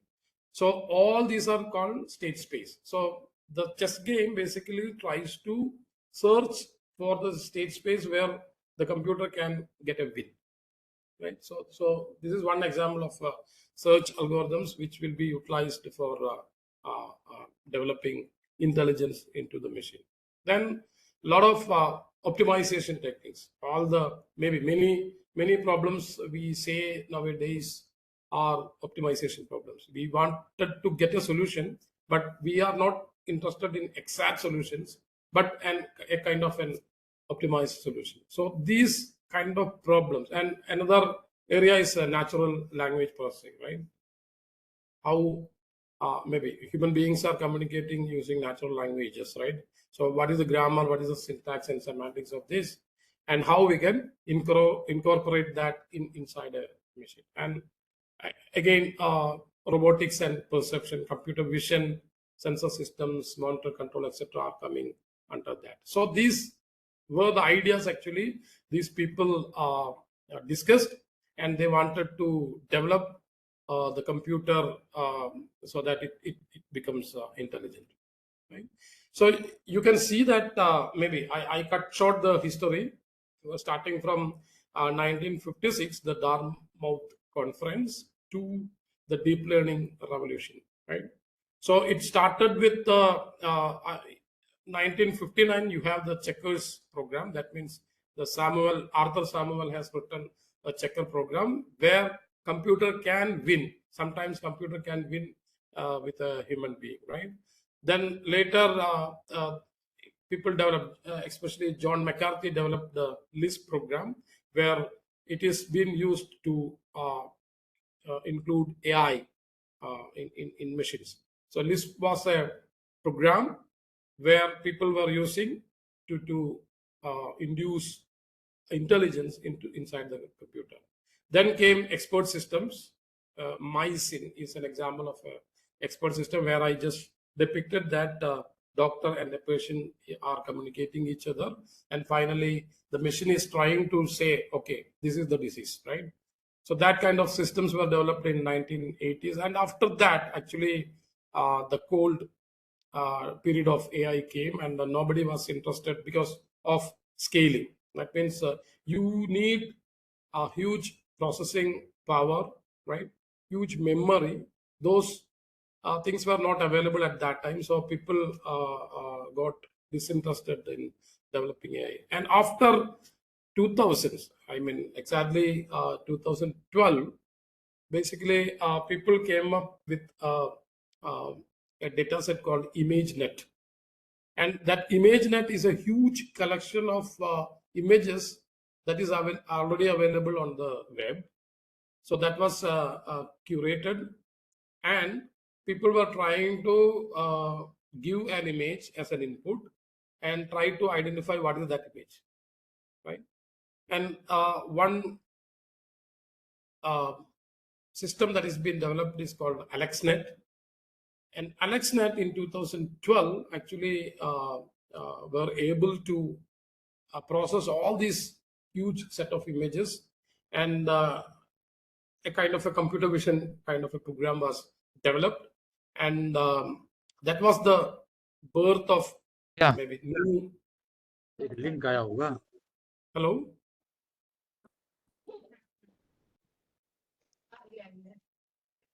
Pardon, somebody was asking something.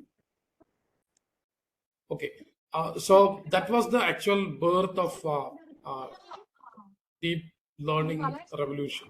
Basically, a neural network came into picture, and a huge stack of neural networks and neural network based models were built, and the start of deep learning revolution has come. And now you see all fruits of this AI revolution is due to the technology called the deep learning, right? So if you ask me what is basically the origin of this AI basically people start perceiving as a machine learning problem. So machine learning is a subset of AI, and this machine learning consists of broadly three kinds of ways in which we can program the machine. So one is called supervised learning, where you have a huge data set with labels, right? And now you teach the machine, or we call it as train the machine so that the machine understands the input based on the label, right? So for example, you have a lot of pictures of cats and dogs, right, which are labeled. That means if the image is a cat image, you say that this image is a cat's image. So label is cat, right? And dog's image, you say that it's a dog, right? Now you teach the machine by showing all these cats and dogs. Machine tries to learn something from that. Basically, you say that some kind of distinguishing feature from these images, how a dog will look like and how a cat will look like, right, from these images. And then now you show the machine a new image, right, of a cat, which machine has not already seen. So this is the interesting stuff, right? So all the huge data set is given, all the cats and dogs images are there. Now the machine has been trained using the labels and all, and the machine tries to understand the features from that, and it now learned how to distinguish between cat and dog, right? Now you give a new image of a cat and ask the machine whether it is a cat or dog. So it will say it is a cat because it has already learned all the kind of features that is there in the cats or dogs image, right? So that is basically called a supervised learning, and you have a classification problem as well as a regression problem in the supervised learning context, right? A regression problem is basically a computer is similarly taught, right, with huge number of data and labels, and now it wanted to output a number, a real number, right? So if a machine model outputs a real number as output, the problem is basically a regression problem, right? So for example, suppose you are in a city, right? You wanted to buy a house, right? Now the city has lot of varieties of houses with a lot of features, right? So what are the features of a house? Basically, what is the square feet area available, right? Whether it is a one-storied or two-storied house, right? What are the premises, maybe? What kind of whether temple or hospitals are available near to that house? All this comes as a feature of that, right? Now the whole houses data you have collected, right? And now you wanted to predict what is the budget for that, right? So the budget is basically comes as a real number, right? So 15 lakhs or 30 lakhs or 1 crore, right? So those are actually kind of a regression problem. So now you have you specify your requirement, and the machine will predict what is the kind of price that you have to give in order to buy a house in the city, right? So it's an example of a regression problem, right? So another thing is basically you have an unsupervised learning where you do not have the labels, right? You have only data with you. For example, a CT scan from a hospital, right? So if it is labeled, means somebody, a radiologist has to sit and mark.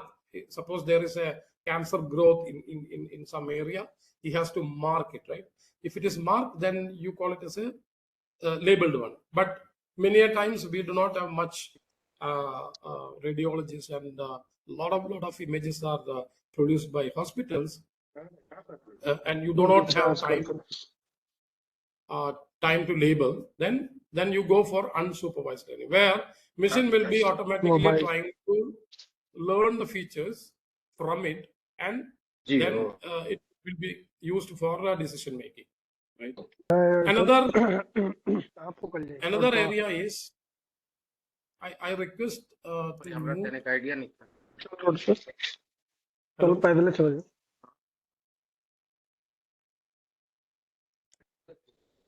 Okay. Another area is reinforcement learning, where maybe a small child learns to walk, for example, right? Or he wants to study something. So whenever he is doing a positive thing, you give a positive feedback, you give him reward so that he is motivated, right? Whenever negative things done, you just penalize him, right?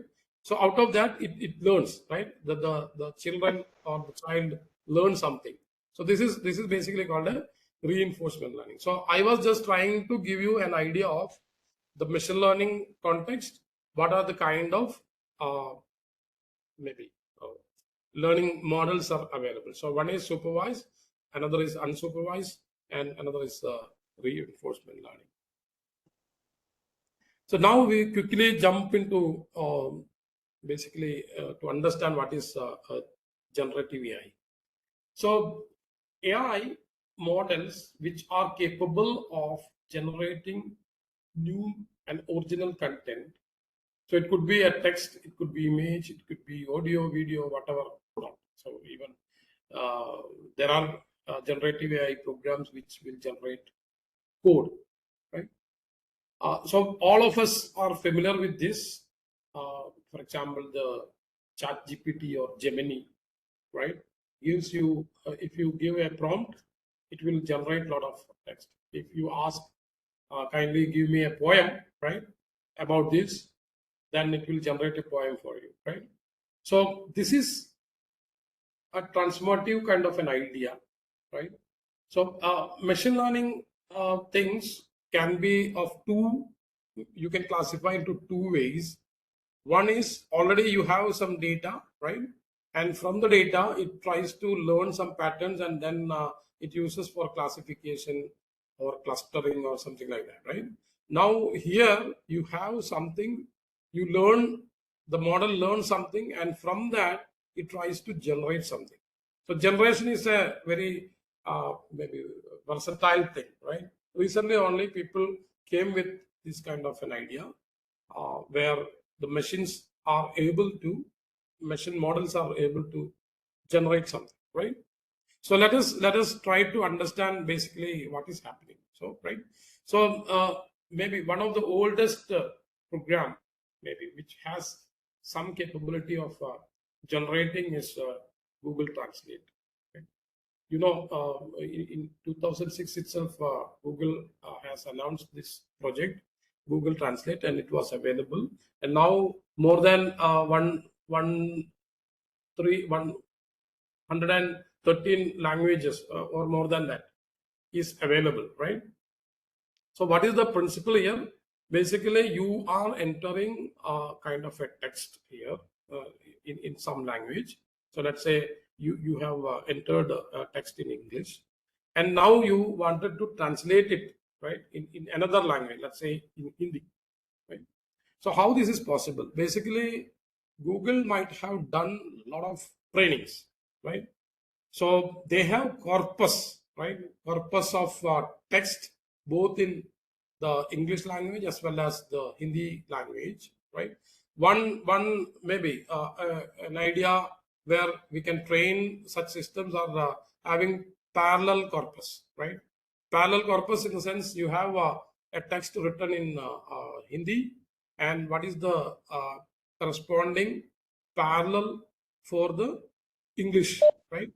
Now you train the system, so that system will try to understand how actually the language is changing from one language to another language. It picks up some patterns from that, and then if you give the a sentence in English, then it will automatically translate it into the Hindi text. So this is how basically Google Translate works. But now they might have improved the technology, and it is no longer just parallel text, but a lot of other technologies are actually behind the Google Translate. But this is a well known kind of a system which is basically introduced by Google.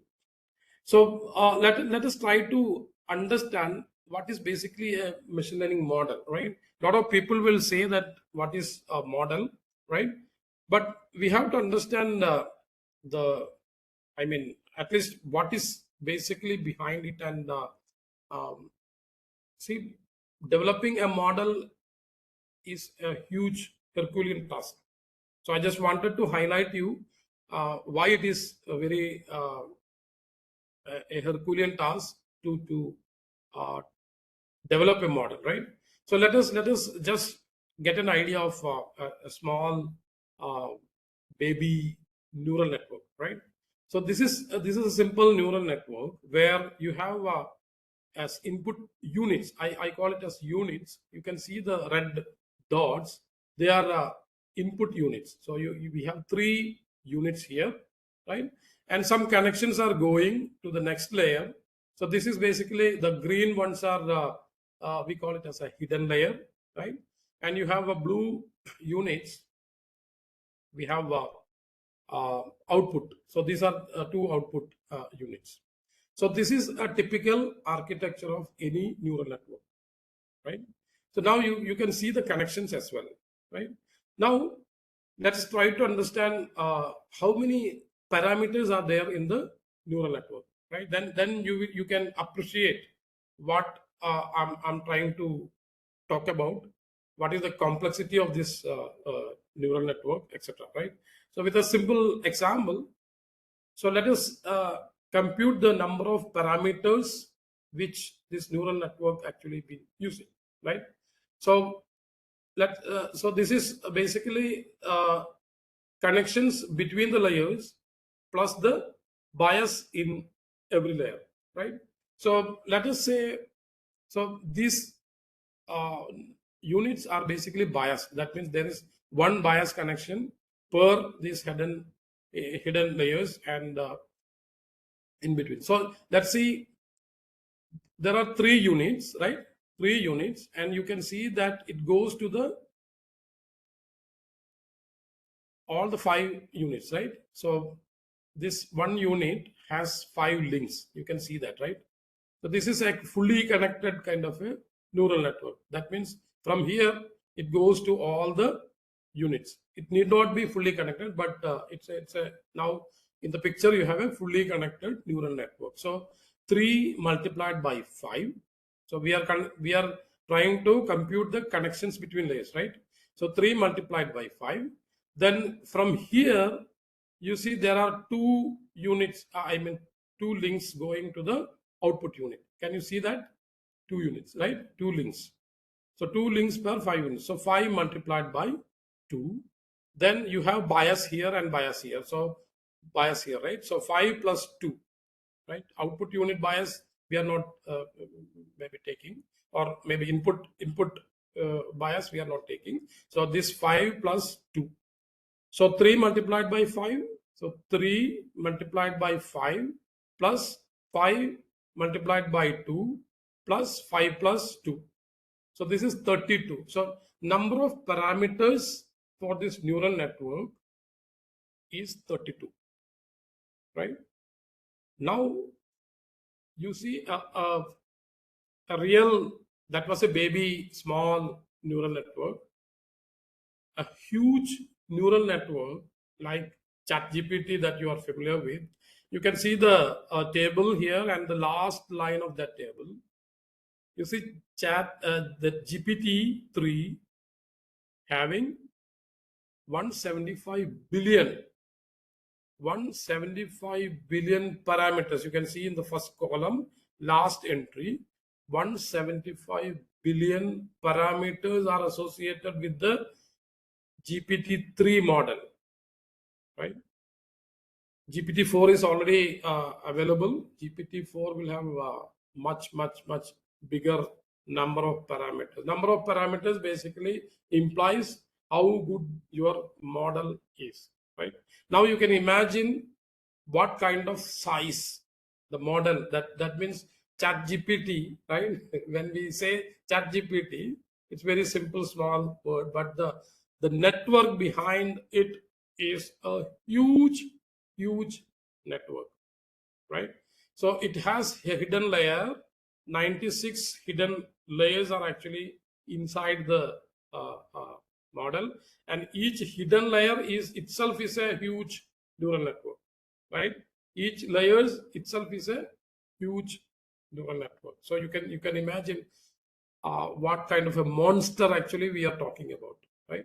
You should understand this, because to train these type of huge monsters requires lot of computation, right? It's not easy to train these machines, right? These models. So what is meant by training a model? Basically, I maybe just recall that I was explaining you what is supervised learning, right? Where you give a lot of examples, and then the machine will be trying to figure out what is there by identifying the features. Features also actually might be given by the user. But in deep learning kind of neural networks, the features are actually identified by the model system itself, right? We are not explicitly saying, okay, the cat has whiskers, right? Ears like this, like that. So here, the system or the computer itself tries to learn what kind of features are there in the system. Automatically tries to learn. So that's why we need a huge architecture, huge monster as a model, right? Now to train this, you need huge computation power. That means you need huge amount of energy to be spent to train a neural network, a huge deep learning neural network. So it's not easy actually. It's not easy to just to train. Using your laptop, it is impossible. Using maybe multiple servers, it is impossible. You need virtually, we call it as server farms, right? Huge number of machines with lot of GPU connected with it, right? You need huge, energy to train this machine. And one, maybe the negative effect is you are releasing a lot of green gases while training a machine. That means huge heat is being produced, right? Huge green gases are being produced while you are training you are impacting nature while you are training a monster like this. right?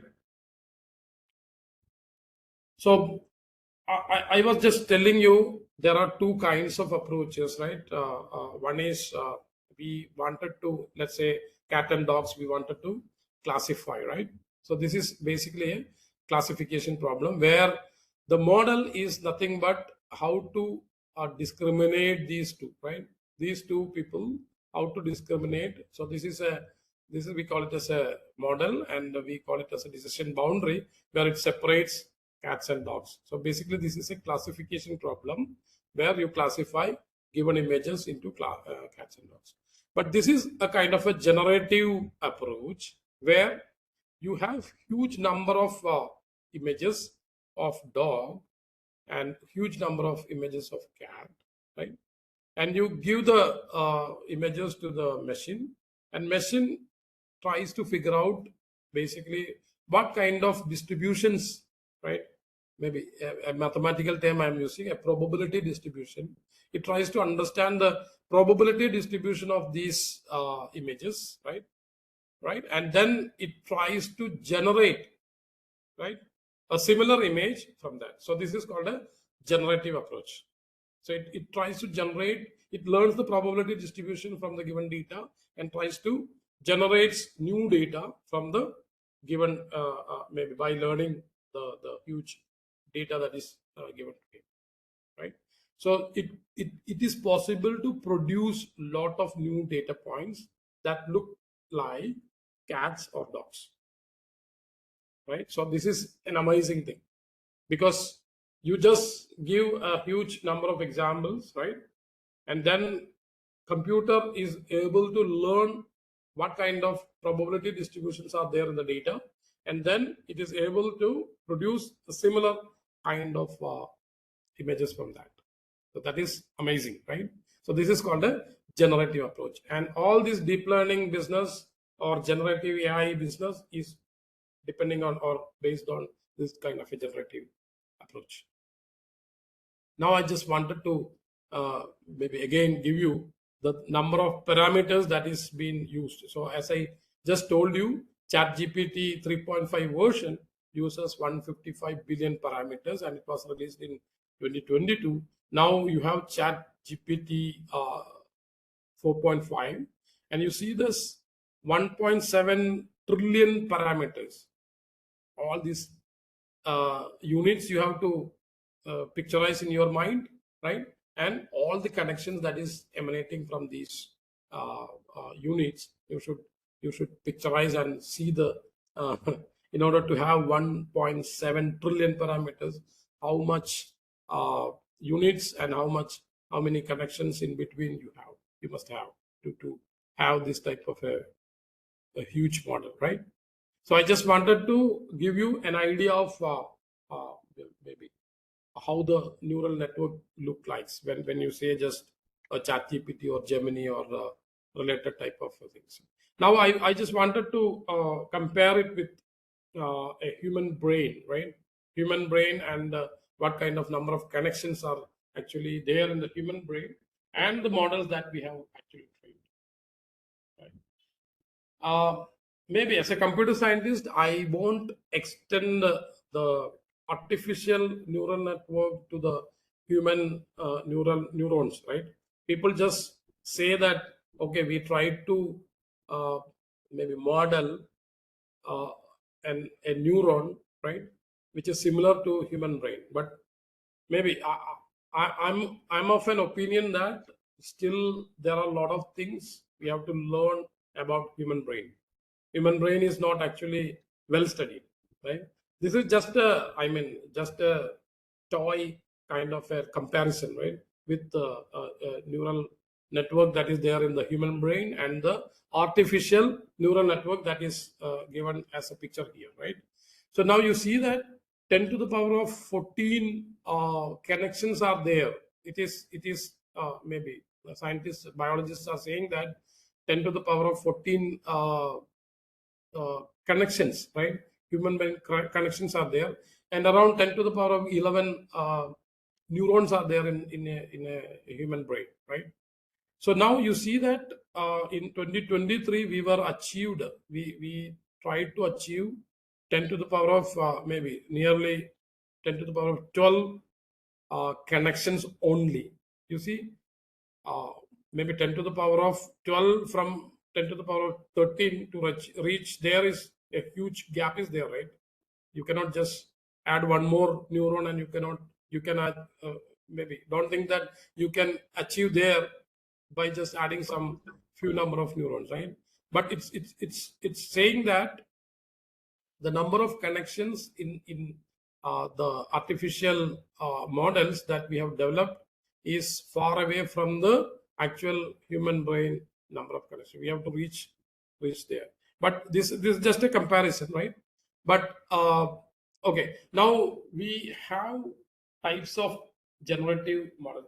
Just to understand, because later point of lecture, I'll be trying to give you an idea of under generative AI where we can actually venture, right? What kind of things we can do using generative AI. So in that case, we should understand what type of generative models are there in the market. I mean, already people have developed. So there are 4 types of generative AI models. So one is basically called a transformer-based models. Another is called GANs, which is generative adversarial network. And another variety is called variational autoencoders. And the last thing, maybe people are trying to achieve this multimodal models, right? Multimodal models, right? So all this ChatGPT business or generative AI all are based on transformer-based models where you have text and you generate text, right? And generative adversarial networks are very clever in generating images, right? So images are generated through GANs. Basically, I will discuss how the images are being actually generated. And variational encoders are similar to these text-based things. So even images you can generate from there. These multimodal models are very interesting things where you have maybe in these transformer models you have text as an input, right? But in multimodal means multimodal, right? Multimodal means you have varieties of kinds of inputs. That means you have text, image, right? Let's discuss about text and image. So text parallelly you have given images and you are generating something. Maybe you are generating a story given an image, right? So an image is given and you write a story of that image. So in that case, you need 2 varieties of inputs where one variety is maybe you have to generate text as well as the image you have to generate, right? So people are now trying to incorporate multi inputs to the model and to generate varieties of stuff. And this part, maybe large language models, all the ChatGPT, Gemini, those things are belonging to this large language model. And most of the revolution happened in this area is because of this giant neural network, a deep neural network, which we call it as a transformer. So transformer is a type of AI model that learns to understand and generate human-like text by analyzing the patterns in large amount of text data, right? So you might have seen maybe while typing mail in Gmail, for example, it will auto complete, right? Hello, how, if you write hello, how are you will be auto completed. So from where it actually generating. So basically this is text generation. RU is generated by the machine, right? So from where it learned, basically it analyzed a huge variety of data set where it knows, right? It knows probably hello, how, after how, R is the most probable word that will be coming. So it will be saying hello, how, R. Then hello, how, R. Then definitely there will be a U coming, right? So most oftenly people might have done, people might have written such sentences, and from that sentences, the language model learns this and tries to auto-complete it. So this is very simple kind of idea, but as I told you, the inside architecture of the transformer is a huge bunch of neural networks that is going into. Now, when I tell you the input, right, you cannot just feed text or images directly to a computer. You must understand that. We must convert text into some kind of numerical vectors. So what you are just maybe saying is a word called cat, right? And that is converted into a set of numbers, and the whole row is, we call it as a vector, right? So such vectors are being generated from words, or even the whole sentence you can convert into a vector, and we call this as embeddings, word embeddings, right? Words are converted into some kind of a mathematical entity, which we call it as a vector, which are bunch of numbers, right? Real numbers, and computer can understand from that. Computer cannot understand anything like cat, C-A-T. If you write C-A-T, it cannot understand. It needs an equivalent representation of that as a numerical representation, then only it can understand, right? And now, so what is the beauty of converting this into numbers? So you can see that here, you see that the cat and all the columns you see, it's a living being, right? Then it's a human or gender or loyalty, then verb, plural, etc. Lot of things are here. So what are the applicable things for a word cat, right? So it's a living being. So I give some number, a positive number here, right? Then is it a human? No, maybe like it's a creature, right? So some value is given here. The gender is here, right? So is it a plural or a verb or this thing? No. So I give some negative values for that, right? So similarly, all these words are just created as vector. Now, what is the beauty of this is you can maybe project it into a vector space, where vector space, each points will be, similar points will be coming together, closer together, right? You see that cat, kitten, right, are coming together, and house is far from that, because semantically cat and kitten are maybe semantically similar, but house is not semantically similar to cat, right? So this way you can try to, group the sentences, words, right, or even paragraphs, or the whole text, right? Given a whole text can be converted into a single vector, right, a huge vector, and then you can compare that document with another document, right? So is there any similarity between these two documents? So you project it on a vector space, then you can understand whether the documents are saying similar things, right? So for example, an example could be a plagiarism detection, right? Plagiarism detection, you give the paper, right, to a plagiarism detection software. It will try to compare with all the other papers that is available with him, right? And how it compares, it's not compared by word. Maybe some sentences by sentences it will be comparing and saying that, so okay, your paper is similar to most of these papers, right? It already understood what kind of similarities are there in your paper and other papers that is already been published. And if you are trying to publish a similar paper which is already been published, then maybe the plagiarism is around 90%, right? You are trying to copy text from that thing, right? So this way, machine is becoming intelligent to compare words or sentences or even documents. And the same argument applies to the images also, right? Images also you can convert into a vector, and you can project it, and from there you can try to understand the similarity.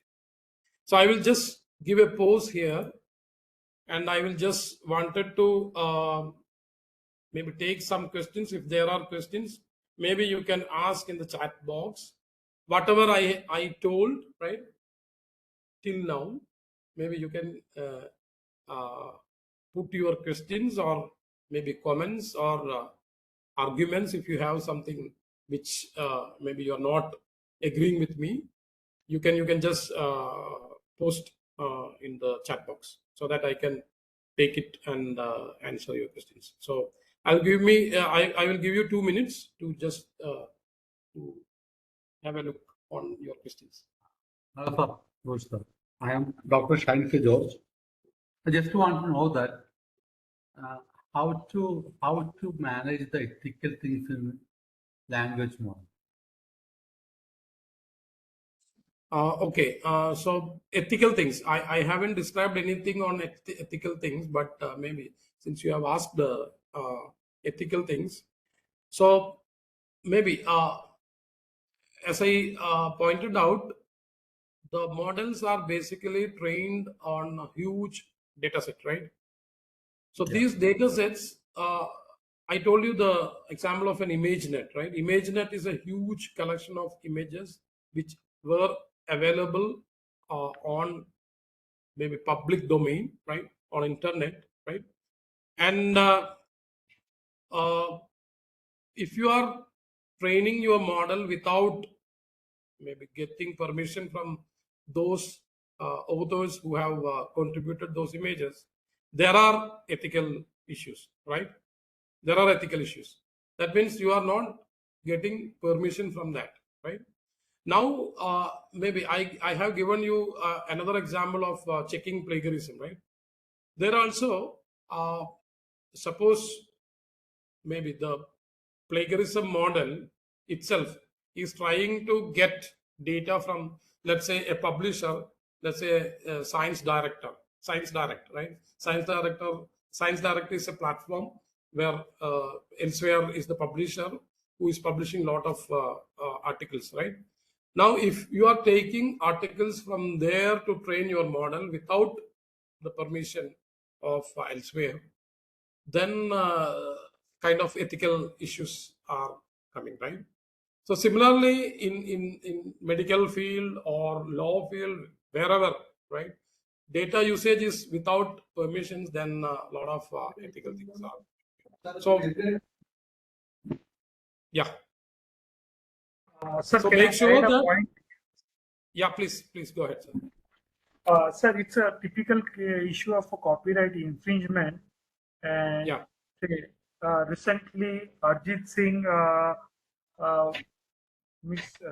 Singh like Arjit Singh kind of AI tool has been created, and Bombay High Court came heavily upon that, and they stopped AI developer from further using it.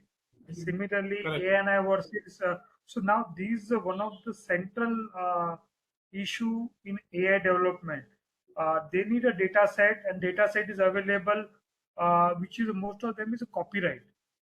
So Yes. now it's a question before all country whether you permit this kind of data set uses that will be needed for the AI development. So whether you go for a development or regulation, that's a choice before all countries. Yes, sir. Yes, sir. You are very correct. But now people try to maybe overcome this issue by generating a lot of content, right? Now, machine learn, I mean, you have generative AI, and generative AI can generate a lot of text. Maybe it might have used a lot of data previously, right? Already existing data. From that, it can generate a lot of text, right? And then this text again can be used by a model to generate, I mean, a lot of other text or images or audio or whatever, right? So people are trying to generate synthetic data, right? And then using that synthetic data, they wanted to train their models. So this type of approaches are coming, but it's going to be a huge issue because how much content is available on the World Wide Web is many content is generated by human being only, right? Many pictures you are posting on Facebook or WhatsApp, all these, I mean, coming in the World Wide Web. And I don't know whether you are writing a story on the Facebook. Are you allowing Facebook to take that data and maybe use it for their purpose? I don't know. Maybe you are using Facebook for free, right?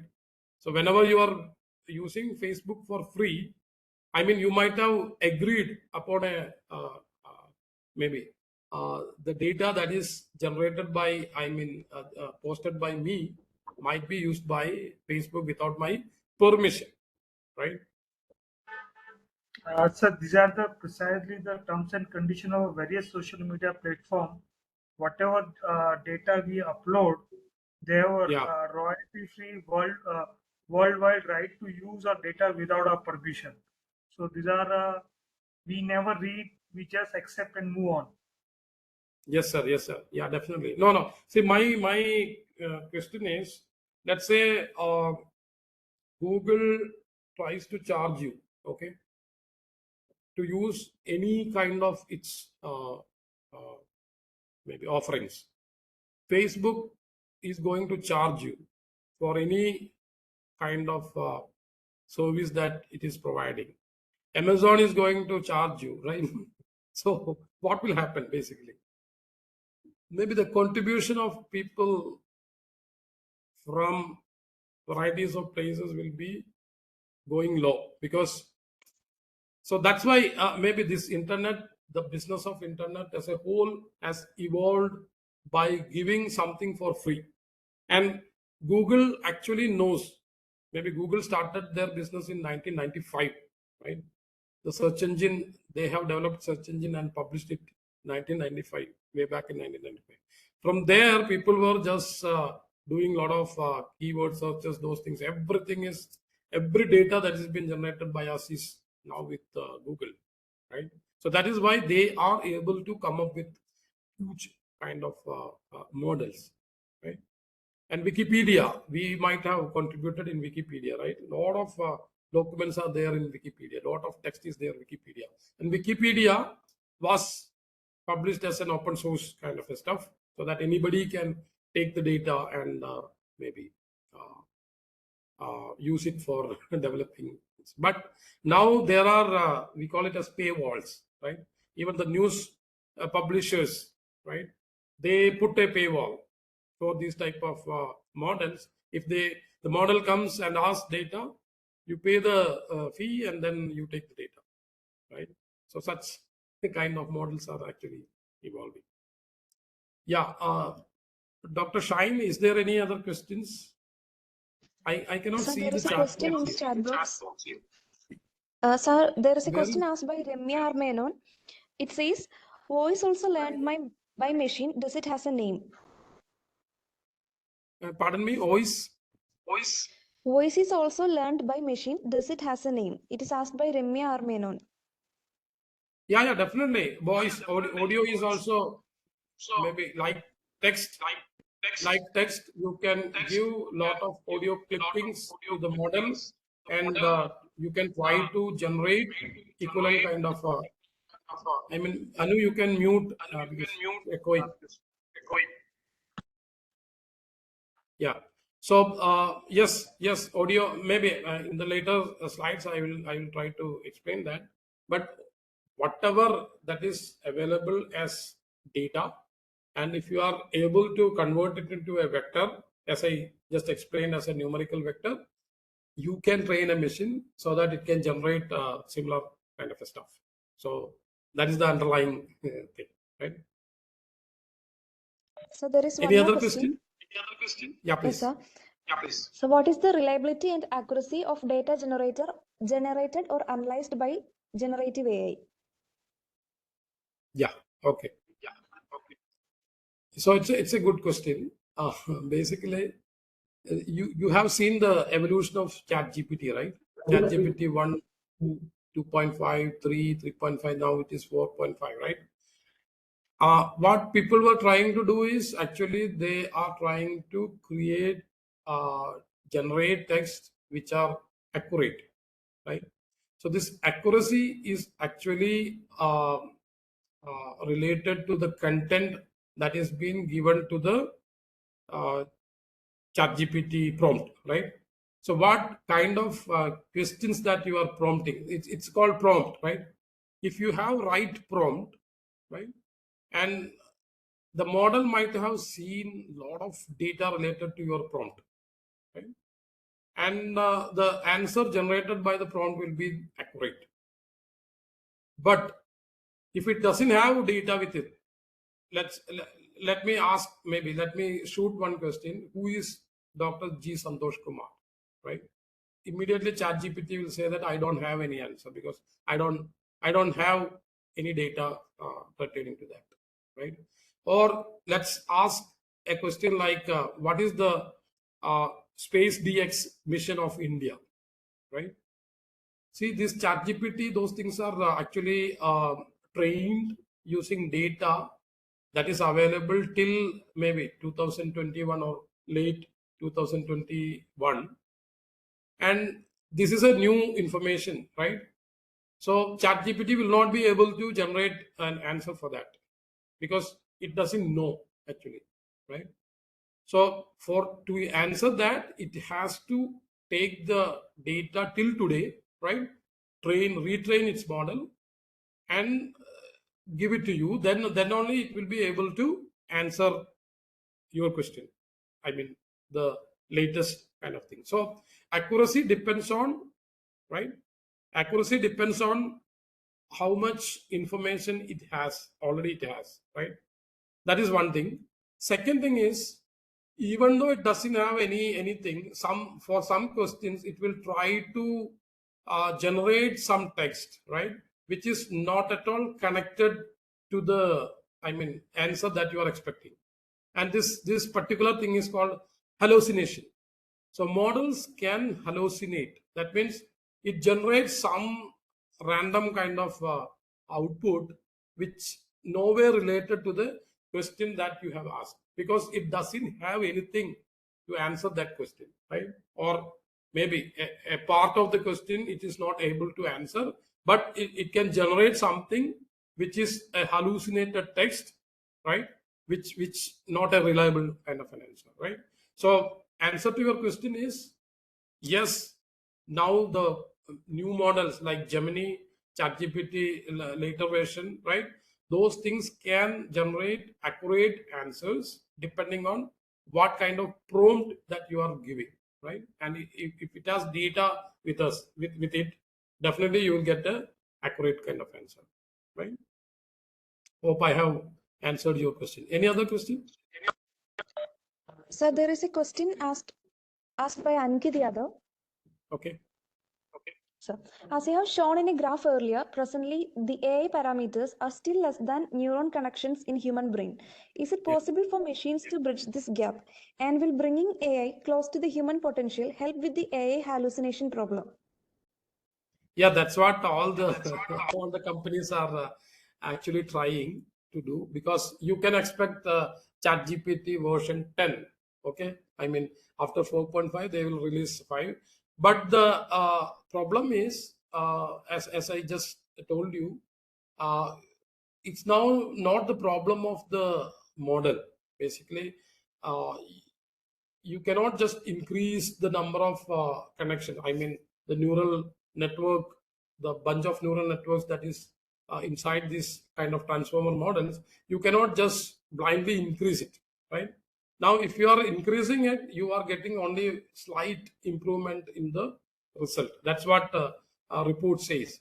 So maybe, but don't try to compare human brain and the connection between neurons with artificial neural network. Maybe just for maybe understanding stuff, people are saying that no way you can compare a human neuron or human neural network with artificial neural network. Maybe my personal opinion is it's far away, right? It's far away for a machine to get what we call as a general artificial intelligence. I mean, see, particular task it can do, but one model cannot do multiple things. A human being can do multiple things. A human being can recognize a cat and dog. Same way it can write a letter. A human being can write a letter, right? A human being can sing a song, right? It can recall whatever grandmother has told to him, right? All these versatile things a human being can do, and even parallelly it can do, right? Maybe in the morning, if you go to the kitchen, you can see that your wife or your spouse or maybe mother or father is doing, right? Lot of varieties of things, multitasking things will be happening in a kitchen, right? So all these things are because human brain is trained or maybe learn something to generalize things, right? But maybe in my opinion, whatever artificial intelligence that we are looking at now or we are experiencing now is what we call as a weak AI, weak artificial intelligence. That means models can do versatile things, but concentrating on one thing, right? So if it can generate text, it can generate text only, right? If it can classify, it can classify. If it can identify a disease, it can do that only, right? So when a machine maybe gains such a potential of generalizing things, definitely maybe it can reach the level of human brain, but the way in which it behaves will be totally different, right? So current neural networks or current kind of models, with these models, you cannot achieve general artificial intelligence.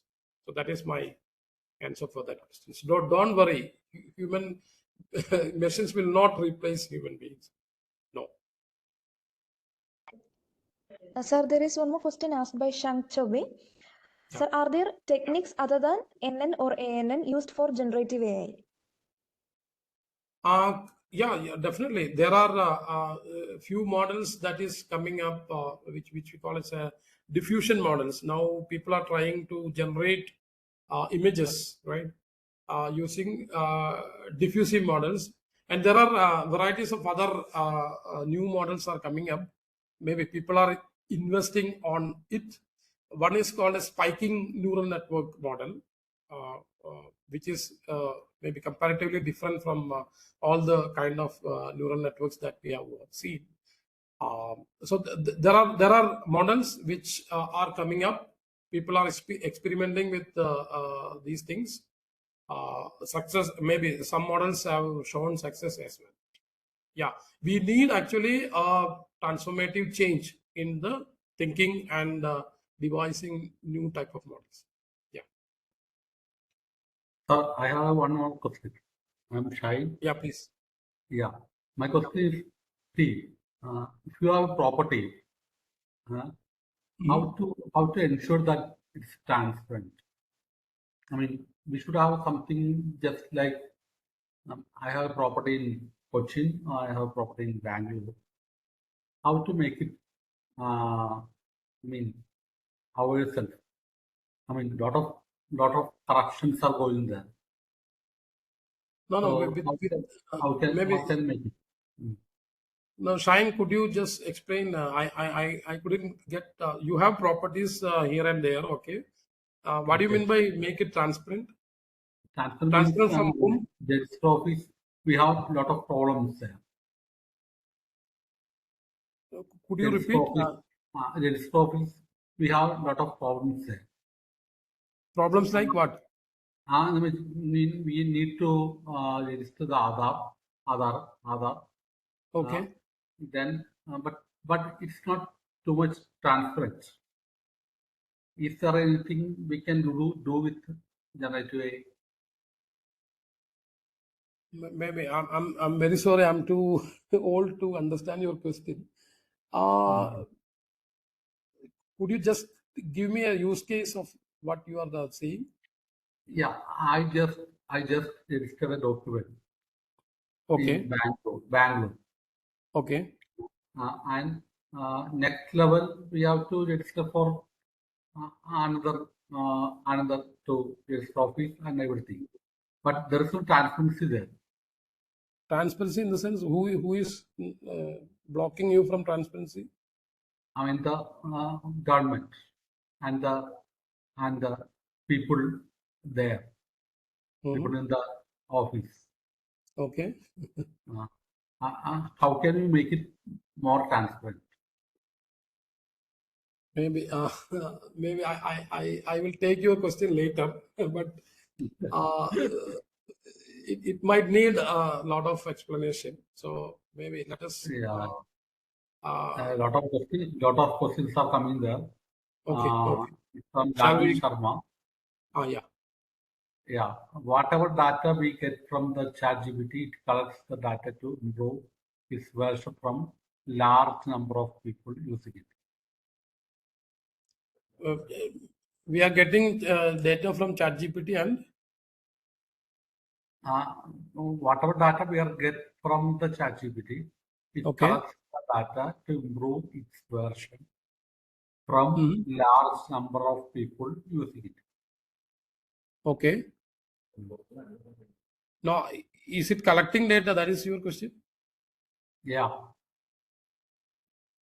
Usually, maybe later version, they might be using it, but it's not a good idea to use that, I mean, already generated data, right? Because it has the knowledge, right? It has the knowledge to generate maybe the prompts that you have given, and it has generated something. It already has that knowledge. So there is no need to again loop it back that data and train the machine. No, I don't think that data will be useful, but definitely they can use it, but it need not be a useful data. That's my question. That's my answer. Okay. Another question is, see, how can you avoid financial frauds related to bank? Okay. Maybe you need an AI solution. We are signing it in a checkbook. Okay. Maybe the signs are different. Okay. Okay. I mean, in the preliminary age, we have a sign. After that, we may change the sign. Maybe because of our disabilities, we may have a different sign. Okay. So how can, do you have any solution for that? Or it's a problem? Yeah, maybe AI can, I mean, if you have the data of your signature, how it evolved, right? Maybe all of us might have signed a document during our 10th standard, right? And normally in the older ages, people think to have a joint account. Correct. No. What I'm saying is, if you have the data, right, of your signature and the evolution of your signature style, right? Definitely, AI models can capture that style, and even it can understand whose signature is that, right? If you are giving a labeled kind of data, it can understand how the signature is actually evolved, and it can understand whose signature is that, right? And even if you change the signature a little bit, it can understand, okay, this is the person who is signing actually. Yes, you can train a model. You can train a model, but the availability of data will be a huge, I mean, block for this type of a problem. Definitely, you can do that. Thank you, sir. Yeah. Any other questions?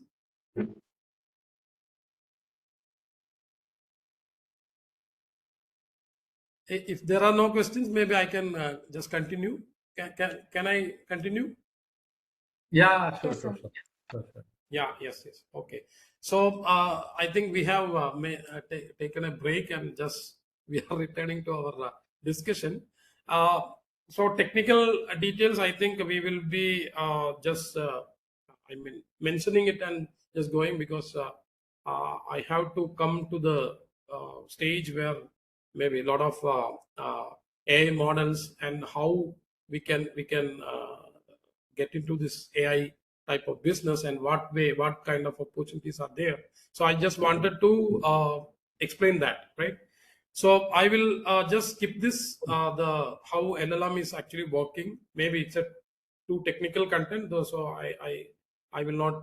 So this was the example that I was just mentioning. So how LLM is actually trying to learn something, right? You can see one approach is basically you have a sentence here, say the sun is shining. Then you mask that sentence, I mean that word here, today, right? The sun is shining something and today. So the machine has to learn something to fill that gap, right? So the machines are actually trained to understand the sentence and what kind of word will be replaced, right? What it can be replaced. So most of the sentences it might have seen will contain something like this: the sun is shining brightly, right, today. So you are training a model, just masking some words in between, and you are trying to generate that, right? So this is how basically the generation stuff actually done by the machine, right? This is one of the approach, right? There are a lot of other approaches.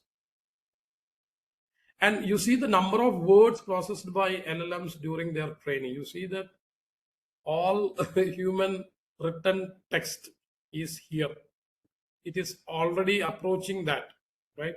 ChatGPT 4 is actually approaching to the all human written text. Maybe the all human written text is not available in the digital format. That is why it's not able to get it, right? Once everything is digitized, this model will be taking all the human written text, and it will be maybe using it for training. You see, English Wikipedia is already done, right? It is here, 10 to the power of maybe somewhere near to 10 to the power of 10, right? All the words heard or read by human, right, in their lifetime is already surpassed, right? That means machine model has read all the books, right, of that human being read already, right? So it is approaching, and so all the LLMs are ready to process whatever questions that you are prompting, right? So if it is there in already, I mean, generated text, it will be able to answer your. Right? Now this is GANs basically. So what we have already seen was how the text is being generated. Now how the images are being generated by the generative model. This is GANs basically. This is a versatile model where there are two stuff here, two huge neural networks. One is called generator and another is called discriminator, right? You already know what is a discriminator. Discriminator is basically classifying data, right? It says whether yes or no, right? And generator is just generating in this case, generating a picture from the noise data, right? So now let's understand how GAN is basically trying to generate something similar to an image, which is actually machine generated image, and from the huge images that is being given to him. Let's say all the paintings done by Da Vinci, right? All the paintings done by the Da Vinci is given as input, right? So it is trained, right? It is trained all the I mean Da Vinci generated painted images are being given, and it is trained, and it is taking a sample from that, right? And it is given to a discriminator, right? Now here the generator side, it generates some image, some random image, right? And it gives to the discriminator, and discriminator says whether it is equal to that, right? So definitely in the first stage it will say no, right? But at the same time it learns something. The discriminator learns something, and the learned thing will be given to the generator. That means what is actually learned by the discriminator will be given as a feedback to the generator. So next time generator knows actually some clues of the images that is coming from this side, right? So when it cycles again and again and again, and it will reach at a point that discriminator will not be able to understand whether the given image is actually generated by the machine or it is coming from the already having training set. So it reaches a point where whether the generated picture is, the discriminator is unable to, that means discriminator is fooled by the generator, right? So at that point, we can say that machine has actually learned how to generate an image which look like the Da Vinci painted images. So this is the, crude idea behind generative adversarial networks. You can see the word meaning adversarial. That means maybe one police and one thief, right? Police tries to catch the thief, but thief tries to fool the police, right? So this kind of an competition happens in between, and finally, maybe a thief is generating a fake note, right? And the police is not able to identify whether it is a fake note or not, right? Okay, now let us go forward. How we can utilize all this generative AI stuff for our, starting an entrepreneurship, starting a startup, right? Or doing some research on that. So as you know, whenever technology comes, Gartner publishes data based on the technology. So now the technology that we are talking about is generative AI, right? And you can see the curve. The curve is something like, it starts from this side. So innovation trigger, and lot of technologies are being talked by people and tried by people, and it reaches at this peak, right? At this peak, and then it tries to come down from this peak, right? And then it goes to a plateau kind of a thing. So here, whatever technology that is matured will come to this. So now the hype of this peak is basically called as the hype cycle. So hype cycle of generative AI is already over, right? Now people talk about how to maybe utilize, right? How to leverage these ideas. Maybe impossible ideas already might have gone, right, with the hype cycle, right? And those ideas which have some promise will be coming to this side. And here you can see that how much time it will take in order to pursue these ideas. So you can see some blue dots, some white dot and black dot here in this side, right? So here you see that less than 2 years.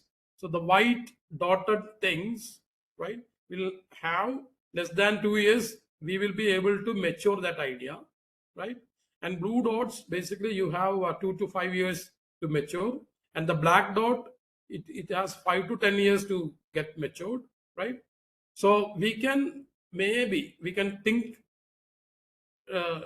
based on these technologies, and let's see how these technologies are taken by the giants, so that we can try something from that idea. So I will discuss in detail, and let me tell you where India is actually in generative AI kind of an adoption. Okay, so India ranks first in adoption of generative AI. That's a good signal. But there are a lot of other things. I will add it later stage. So across Asia Pacific, if you see, India ranks first in the adoption of generative AI. That means everybody is trying to create some business out of generative AI. But there is another survey which says that India is among the Asia Pacific countries, India is only in the 6th position of readiness of generative AI. So there are a lot of parameters which governs whether you are ready for, do you have a much infrastructure to pursue this generative? So unfortunately, we are in the 6th position in terms of readiness, right?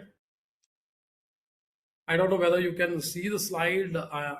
This is basically there are a lot of industries, right, around us, and how AI is going to affect these industries, and how fast it is affecting, and what is the benefit, how large benefits you can take out of that. So this is a chart which represents that. For example, this side, I mean the left bottom side, you have short fuse, small bang. That means even if you invest on these ideas, the on an average the bang that you can generate is very less. That means you can invest in that technology very quickly, but the returns will be very small, right? So the upper part says short fuse, big bang. That means you can invest, right? You can invest in these technologies, the finance or information and communication technology and media. I know a lot of media people are here. Then professional services, education. So you can invest, and it will generate huge impact. That, right? And the right side, bottom, you have maybe it will take long time to get an impact, and impact will be very less, right? And the top upper side, you have I mean you have to invest, I mean wait for a long time, but it will give you a big bang. That means big results will be coming up from that data. Healthcare actually belongs there, right? This government services belongs there, arts belongs there, real estate belongs there. So we can understand where we have to concentrate if you are venturing on this AI business, especially generative AI business. Now I have some list of things which is happening in India, right? So from the application layer to maybe hardware side like infrastructure, who all are the companies actually trying to contribute or trying to do the business in this domain, right? So maybe I will quickly go through these slides and how the surge actually maybe settled down, and what companies are now thinking about where to invest, right? So maybe you can take your own time and go through it, and where are the companies actually in India, and what are the kind of startups that is there in India is depicted in this picture. This is a survey from NASCOM, right? 2024 survey about generative AI in India done by NASCOM.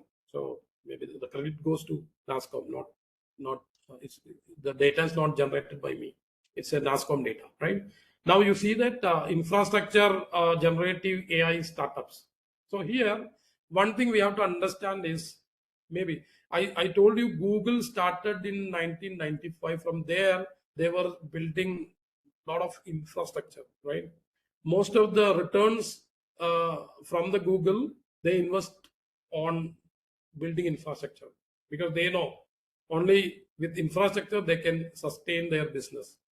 And the kind of infrastructure they have built, I will say nobody can beat them. Even if you start building infrastructure, no way in 50 years down the line you can achieve that and that level infrastructure things. But still, there are a lot of companies maybe collaborating with giants. They come up with a lot of startup like Sarvam.ai, right? Then CoreOver.ai. Lot of companies are there. It's a very interesting kind of stuff they are doing. If you have time, you can go through each of these sites and see what these people are trying to do in India. Okay. And now, especially from government side, what are the things happening? So I will take 5 more minutes and we will close that. So India initiatives. So we have a mission, right? India government has started a mission where we are taking AI as a strategic thing, and we wanted to build all the required infrastructure, all the kind of applications, all the kind of human training, everything India is aiming, right? So Bharat Gen is a government-funded multi-modal. I was telling you what is multi-modal, large language model initiative for Indian languages. Now they say that let India speak only one language, right? So we have a translation kind of a stuff, you speak in Telugu, I can understand in Malayalam, right? So that way, India tries to speak only one. It's a very interesting kind of stuff. I mean, powered by premier institutes like IITs and all. They have created a lot of data sets, and they train the large language model for Indian languages. And all the states are actually doing a lot of things, and there are priority things for each state. If you are coming from Gujarat, so they are trying to advance AI through centers of excellence. So they are trying to build COEs, right?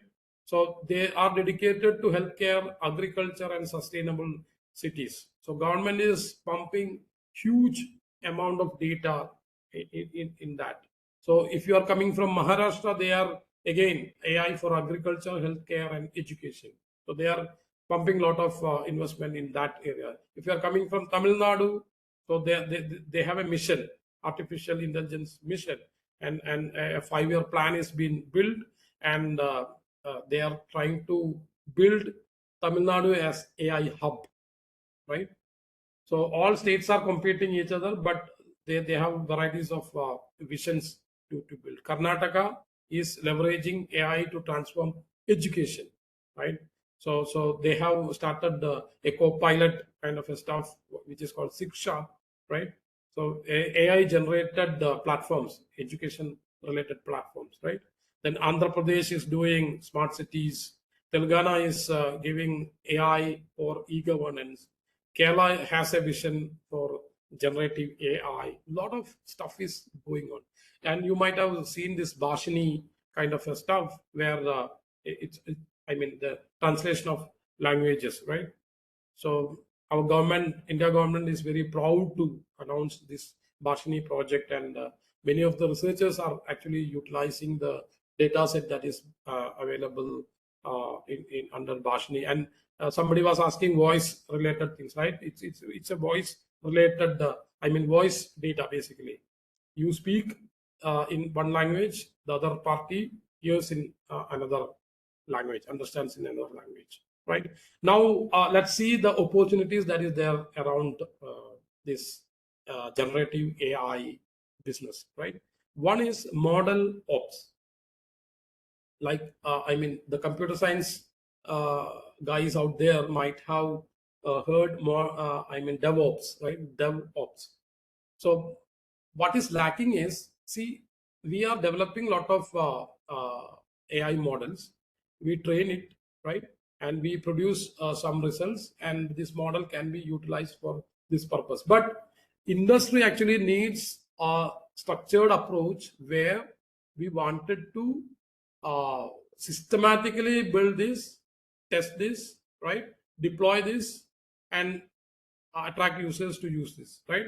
So that kind of approach is not there. So model ops is a process which helps the organizations to manage and scale the AI and decision models throughout their life cycle, right? Now, you know, software is developed and maintained, right? Software companies are developing things, CI/CD model, right? They do stuff, then update it, then maintain it, right? Again, so there is a cycle of things a company has to do, and the same stuff is not applicable. I mean, people are not taking it seriously to maintain the software AI models in that manner. So when you are investing on model ops, you try to learn what is model ops and try to build a startup which I mean maintains, right, from the beginning to the end. It maintains the full cycle of this Gen AI kind of a projects. Then you have a lot of opportunities. So it helps organizations to scale and govern AI at the enterprise level, not in the lab kind of laboratory level. It helps the organization to ensure the quality of their models and reduce the friction, right? Then helps organization to speed up the time and the time to value, right, for their AI investment. So all these things can be achieved through model ops. So I invite you to just go through this model ops, and if possible, you can try to have a startup which only does model ups, right? Then another stuff is basically generative AI virtual assistants. Basically, all of us are knowing virtual assistants where you ask some questions, it gives an answer for that. Maybe your Alexa, right? Alexa, if you ask something, it gives. So why can't you use these models or this Bashani kind of a data set so that it generates virtual assistants in your own language? So all the people right there, non-technological people, right? Maybe most of the things works in English only, right? So why can't we develop virtual assistants in our own language, right? And it can be utilized to automate a lot of things. These virtual assistants can automate a lot of things. So you can ask questions, it will answer about, for example, suppose you have a fashion dress business, right? So a lot of customers will come and ask a lot of questions. You can automate it so that the customer will get the right answers that he expects, right? So those things you can do. You can automate documents. I mean, if you wanted to generate some documents after your maybe whole month of business, then it can be automated using this kind of virtual assistance. Only thing you ask, generate the sales report, right? It will generate the sales report, and even if it can give you insights on the sales reports. So there are very few products available on the market, especially for the rural side. If you see, a lot of businesses are there, but it is not automated. It is not supported by virtual assistants. And all this, maybe the logos that I have given at the bottom, you can utilize the power of these models to build virtual assistants. So similarly, AI agents. AI agents are something different from the virtual assistants, where it is taking decisions autonomously, right? It takes it learns things from the surroundings or whatever you are doing in the computer, right? It tries to figure out what actually you are doing, right?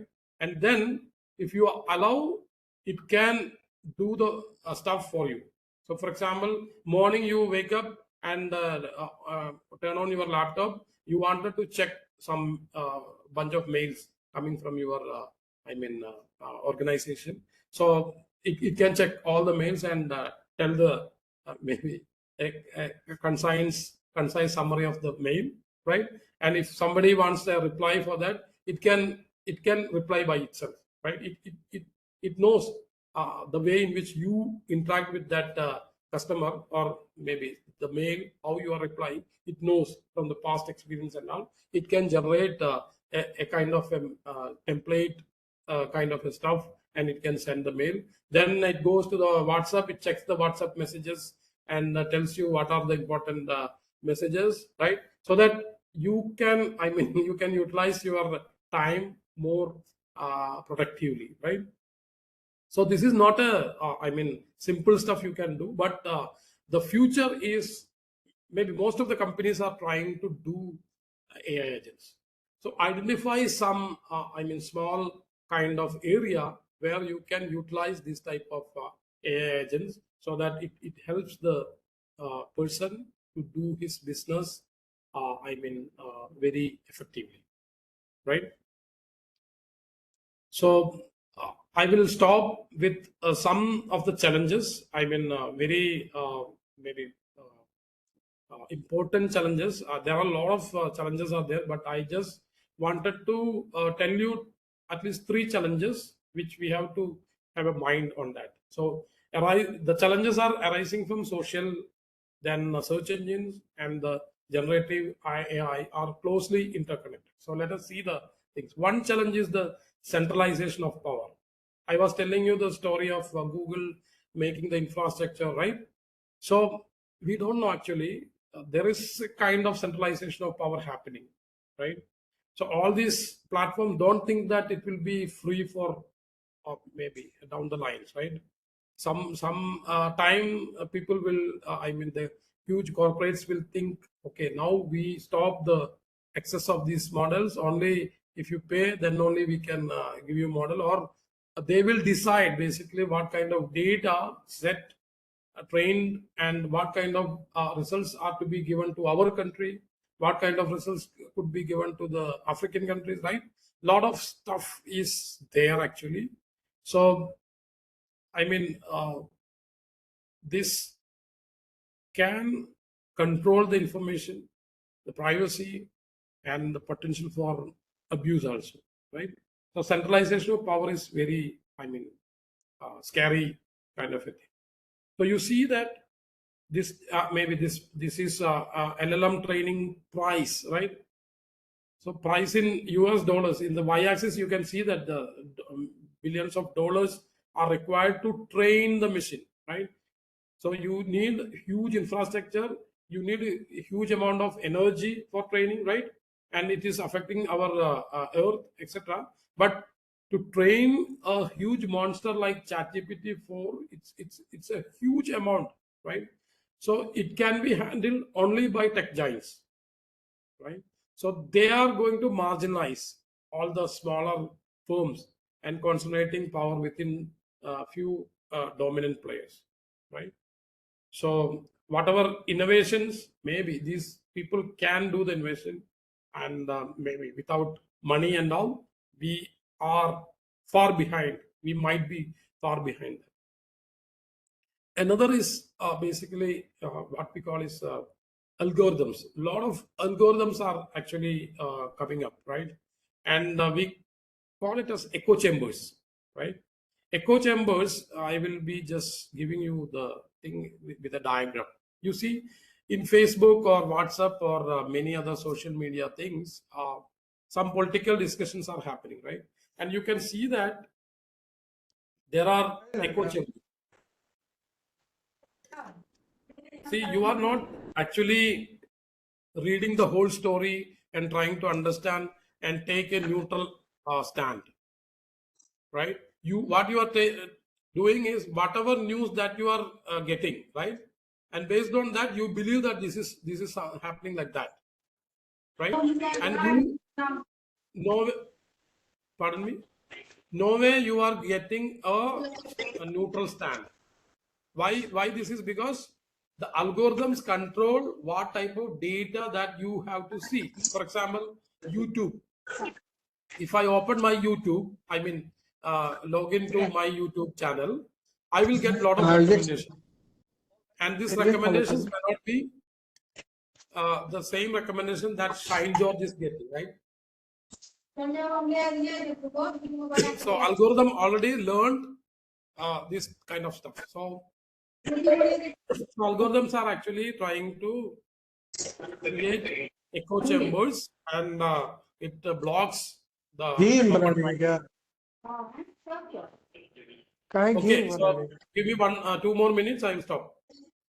So there is something called bypass effect, where maybe we had a lot of gatekeepers and norms, right? And that are sidelined actually. I will give you one example. See, for example, OTT platforms, right? You know the censor board, right? Now, maybe who is going to control the stuff, the media stuff that is coming into your TV at your bedroom, right? So people are not happy with showing no smoking is injurious. There is a statutory warning, right? Now people are asking why you are unnecessarily showing that advertisement. We don't like that, right? So because that much personalized content is actually coming. So who is going to control all these things, right? So this is again going to be a big problem. Even I mean, government has to articulate. So maybe this has happened actually. OTT platforms would collectively reach out to the government to articulate that their view that static smoking warnings on small screens of content that is explicitly being requested by users may not be appropriate. So this kind of requirement may come, right? So the future of AI, as I just told you, I mean multimodal AIs. That means lot of I mean kind of text audio, video, all this kind of stuff is giving us an input, and you are generating something based on that. So this kind of things and interfaces that we are trying to interact. Now we can interact with, for example, Alexa by voice, right? ChatGPT by typing, or even you can give voice. But there are a lot of other kind of interfaces happening. I mean, brain controlled interfaces, right? So you think, then the action will happen, right? So there are a lot of various interfaces are coming up, and you are going to interact with the AI using those type of interfaces like AR, VR kind of stuff and all. And then building autonomous agents are future of AI. So I will stop here with a thank you because my time is running out now, and almost you might have spent 1.5 hours by now, and your brain might have populated with a lot of stuff. So I just wanted to stop here. If you have quick questions, maybe we can I can take it, or you can use my email ID. You can shoot that question to my email ID. I can maybe if I know the answer, I can give you the answer, or my viewpoints on your question I can give. So maybe before closing, I wanted to thank the organizers for giving me an opportunity to interact with you people, bright people. Even though time is not that much good for a creative discussion, but anyway, I firmly believe that you might have enjoyed the ideas that I put forward. So with that, so I especially thank Dr. Shaheen George for including me in this array of speakers. I'm very thankful to UC College, and wish you all the best for the participants for the next sessions. Actually, I created a quiz program. Maybe later I will give it to Shaheen George so that he can post that quiz, and you can answer those questions just to understand whether this talk was useful to you or not. So that maybe I will give it to Shaheen. Shaheen can give it to you Thank you, later. sir. Thank you. Thank you, sir. Actually, I just tell to almost 180 people were listening to your talk. Oh, great. No. And I think about something like what we can do with generative AI with mobility. Yeah. Transportation. Yeah. I think you are something you did with the Lulu Mall. Yes. Something. Yeah. Can I explain that? Okay. See, mobility basically maybe if you have a smart city, for example, right? Smart city means many of the things are generating data, right? Without data, you cannot make a city smarter, right? So this mobility, basically, how quickly we can reach from one point to another point, right? Now people are using Google, maps to reach from one point to another point, but most of the people are stuck, right? Today I was traveling from Cochin University to Info Park, Nirmal Park actually, and I was using Uber, but unfortunately before reaching the Nirmal Park, there was closure of road, which was not detected by the Google, right?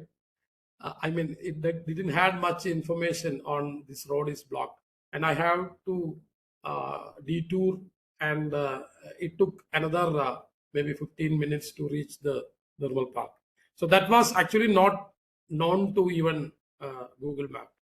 We know that Google Map is updating data from the people who are connected to the Google, and it is collecting the real-time data, and even it is actually missed, right?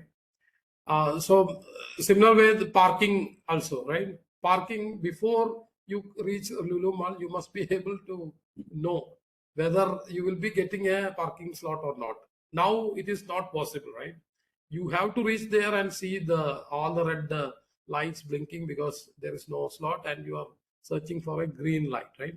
So this if data is there, you can put all the data on the platform and you can learn a lot of things when there is no rush is very less, when the rush is there. All these patterns you can learn and you can just tell the user, okay, this is the best time you can visit Lulu Mall, right? So all this can be done by AI, right? So there is no doubt about it. Yeah, my next question is, before the question, I just want to acknowledge my participants that he is my guru and sir, Santosh sir. So I just want to acknowledge that. And my another question is, now the Indian people are getting migrated to other people, other countries. Okay. And there will be a migration pattern will be reversed to India also. Yes. So we will be having a huge data there. How generative AI can be used for that? Okay. So you wanted to learn the migration pattern, right? Yeah. Okay. See, basically this kind of data set is called trajectory data, right? Trajectory in the sense how people are moving from one point to another point. So another point could be in another country, right? Yeah. So all these trajectory data, maybe forward trajectory and backward trajectory is, if it is available, definitely it's a very simple stuff to train a model and generate in future what kind of trajectory data is being expected, right? So you can ask the generative model, generate a trajectory pattern which will be in 2025, right? So definitely it will be able to, it is going to generate that data pattern, and maybe the accuracy depends on how best data you have with you, right? So definitely you can learn this problem and you can tackle this using the trajectory kind of data. Okay, thank you, sir. Yeah, thank you, teacher. I just forward to the cause. They will 2 or 3 questions are there. Yeah, please. I can answer. I'm not in a hurry, even though it is 9:43. No issues. You can read the questions and Sir, there is a question from Srikumar Menon. Can centralization lead to corporates challenging governments? Yeah, that's what we have seen in the history, right? I mean, Germany was ruling the entire world. Britain was ruling it because of centralization of all the powers and all the amenities they have. So same kind of a stuff, maybe I expect there are, the other kind of forces which try to say that every model, every data must be openly available. Whatever knowledge that is there, it must be openly available. That kind of stuff is there. But if you look at it the business point of view, right? See, you are entering in a business not to just create models and give it for free, right? You are targeting ROI, return of investment, right? So this machine learning, artificial intelligence business is concentrated on, corporate giants, right? So it's a challenge basically. Maybe they can rule the entire globe in terms of, see, just imagine, I won't say it will happen, but just imagine Google is shutting down its business for one day, right? You can imagine what things are happening, right? All these cars flying, Ubers, those things, right? If they are utilizing the map from the Google, it will be stuck, right? You don't know how to move, right? You are not getting your emails, right? You are not able to use Gemini or maybe GPT that is developed by Microsoft, right? Or Google, right? So maybe they can control. They can control. Definitely, they can control the stuff. Yeah. Centralization should not happen anyway. A decentralized kind of stuff should happen, but people are trying to dominate, right? So India is also dominating in many stuff, but it is not to kill the other countries. Maybe Loka Samasta Sukhino Bhavantu.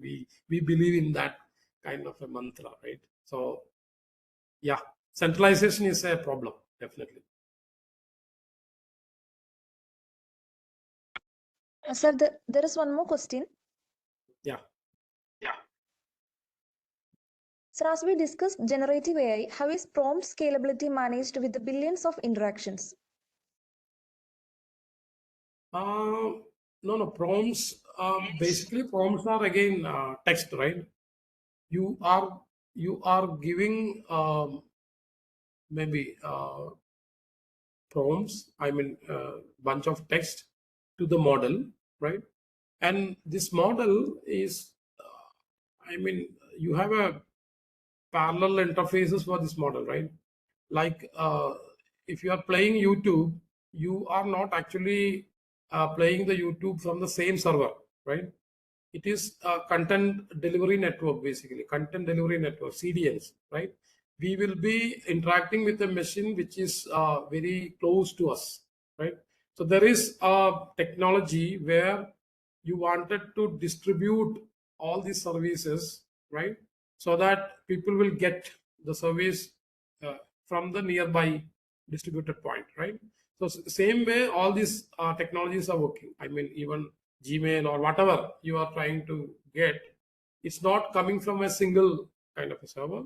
It is a distributed kind of a network, and you don't know from which which interface, from which server you are accessing that interface.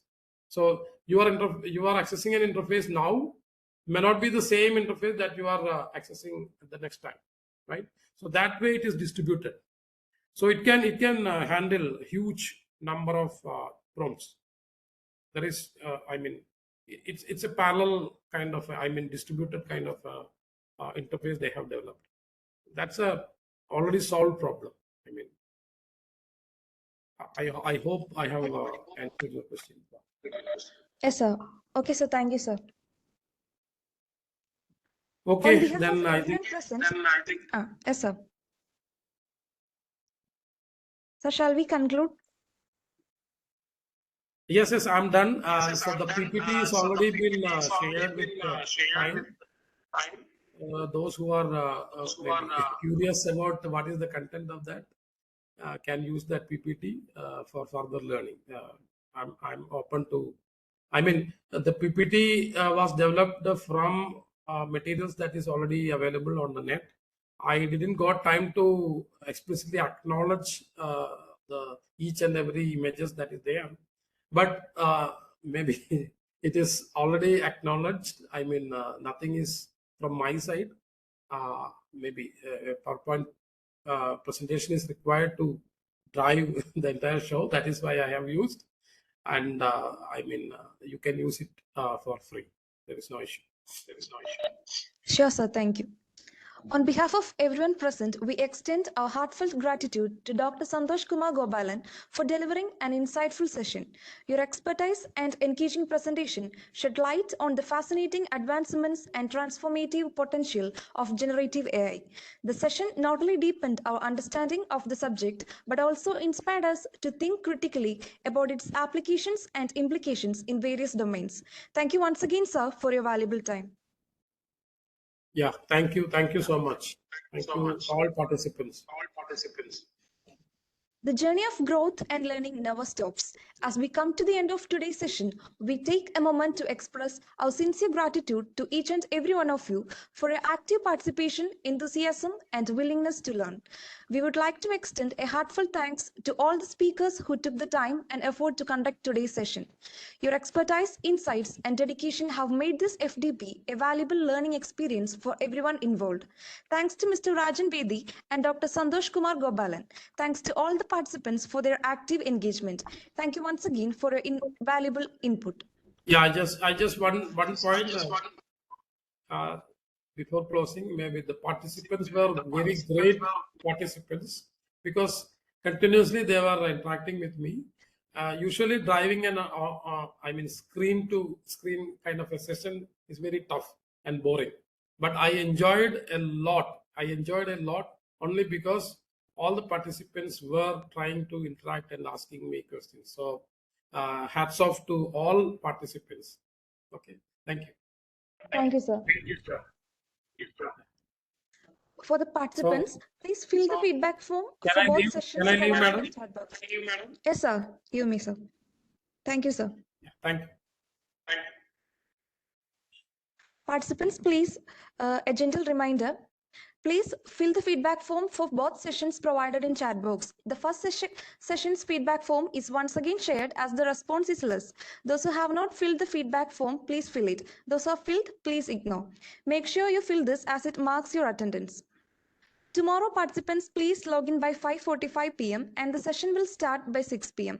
Please adhere to the instructions to ensure a smooth and productive FDP experience. Once again, thank you all. Good night.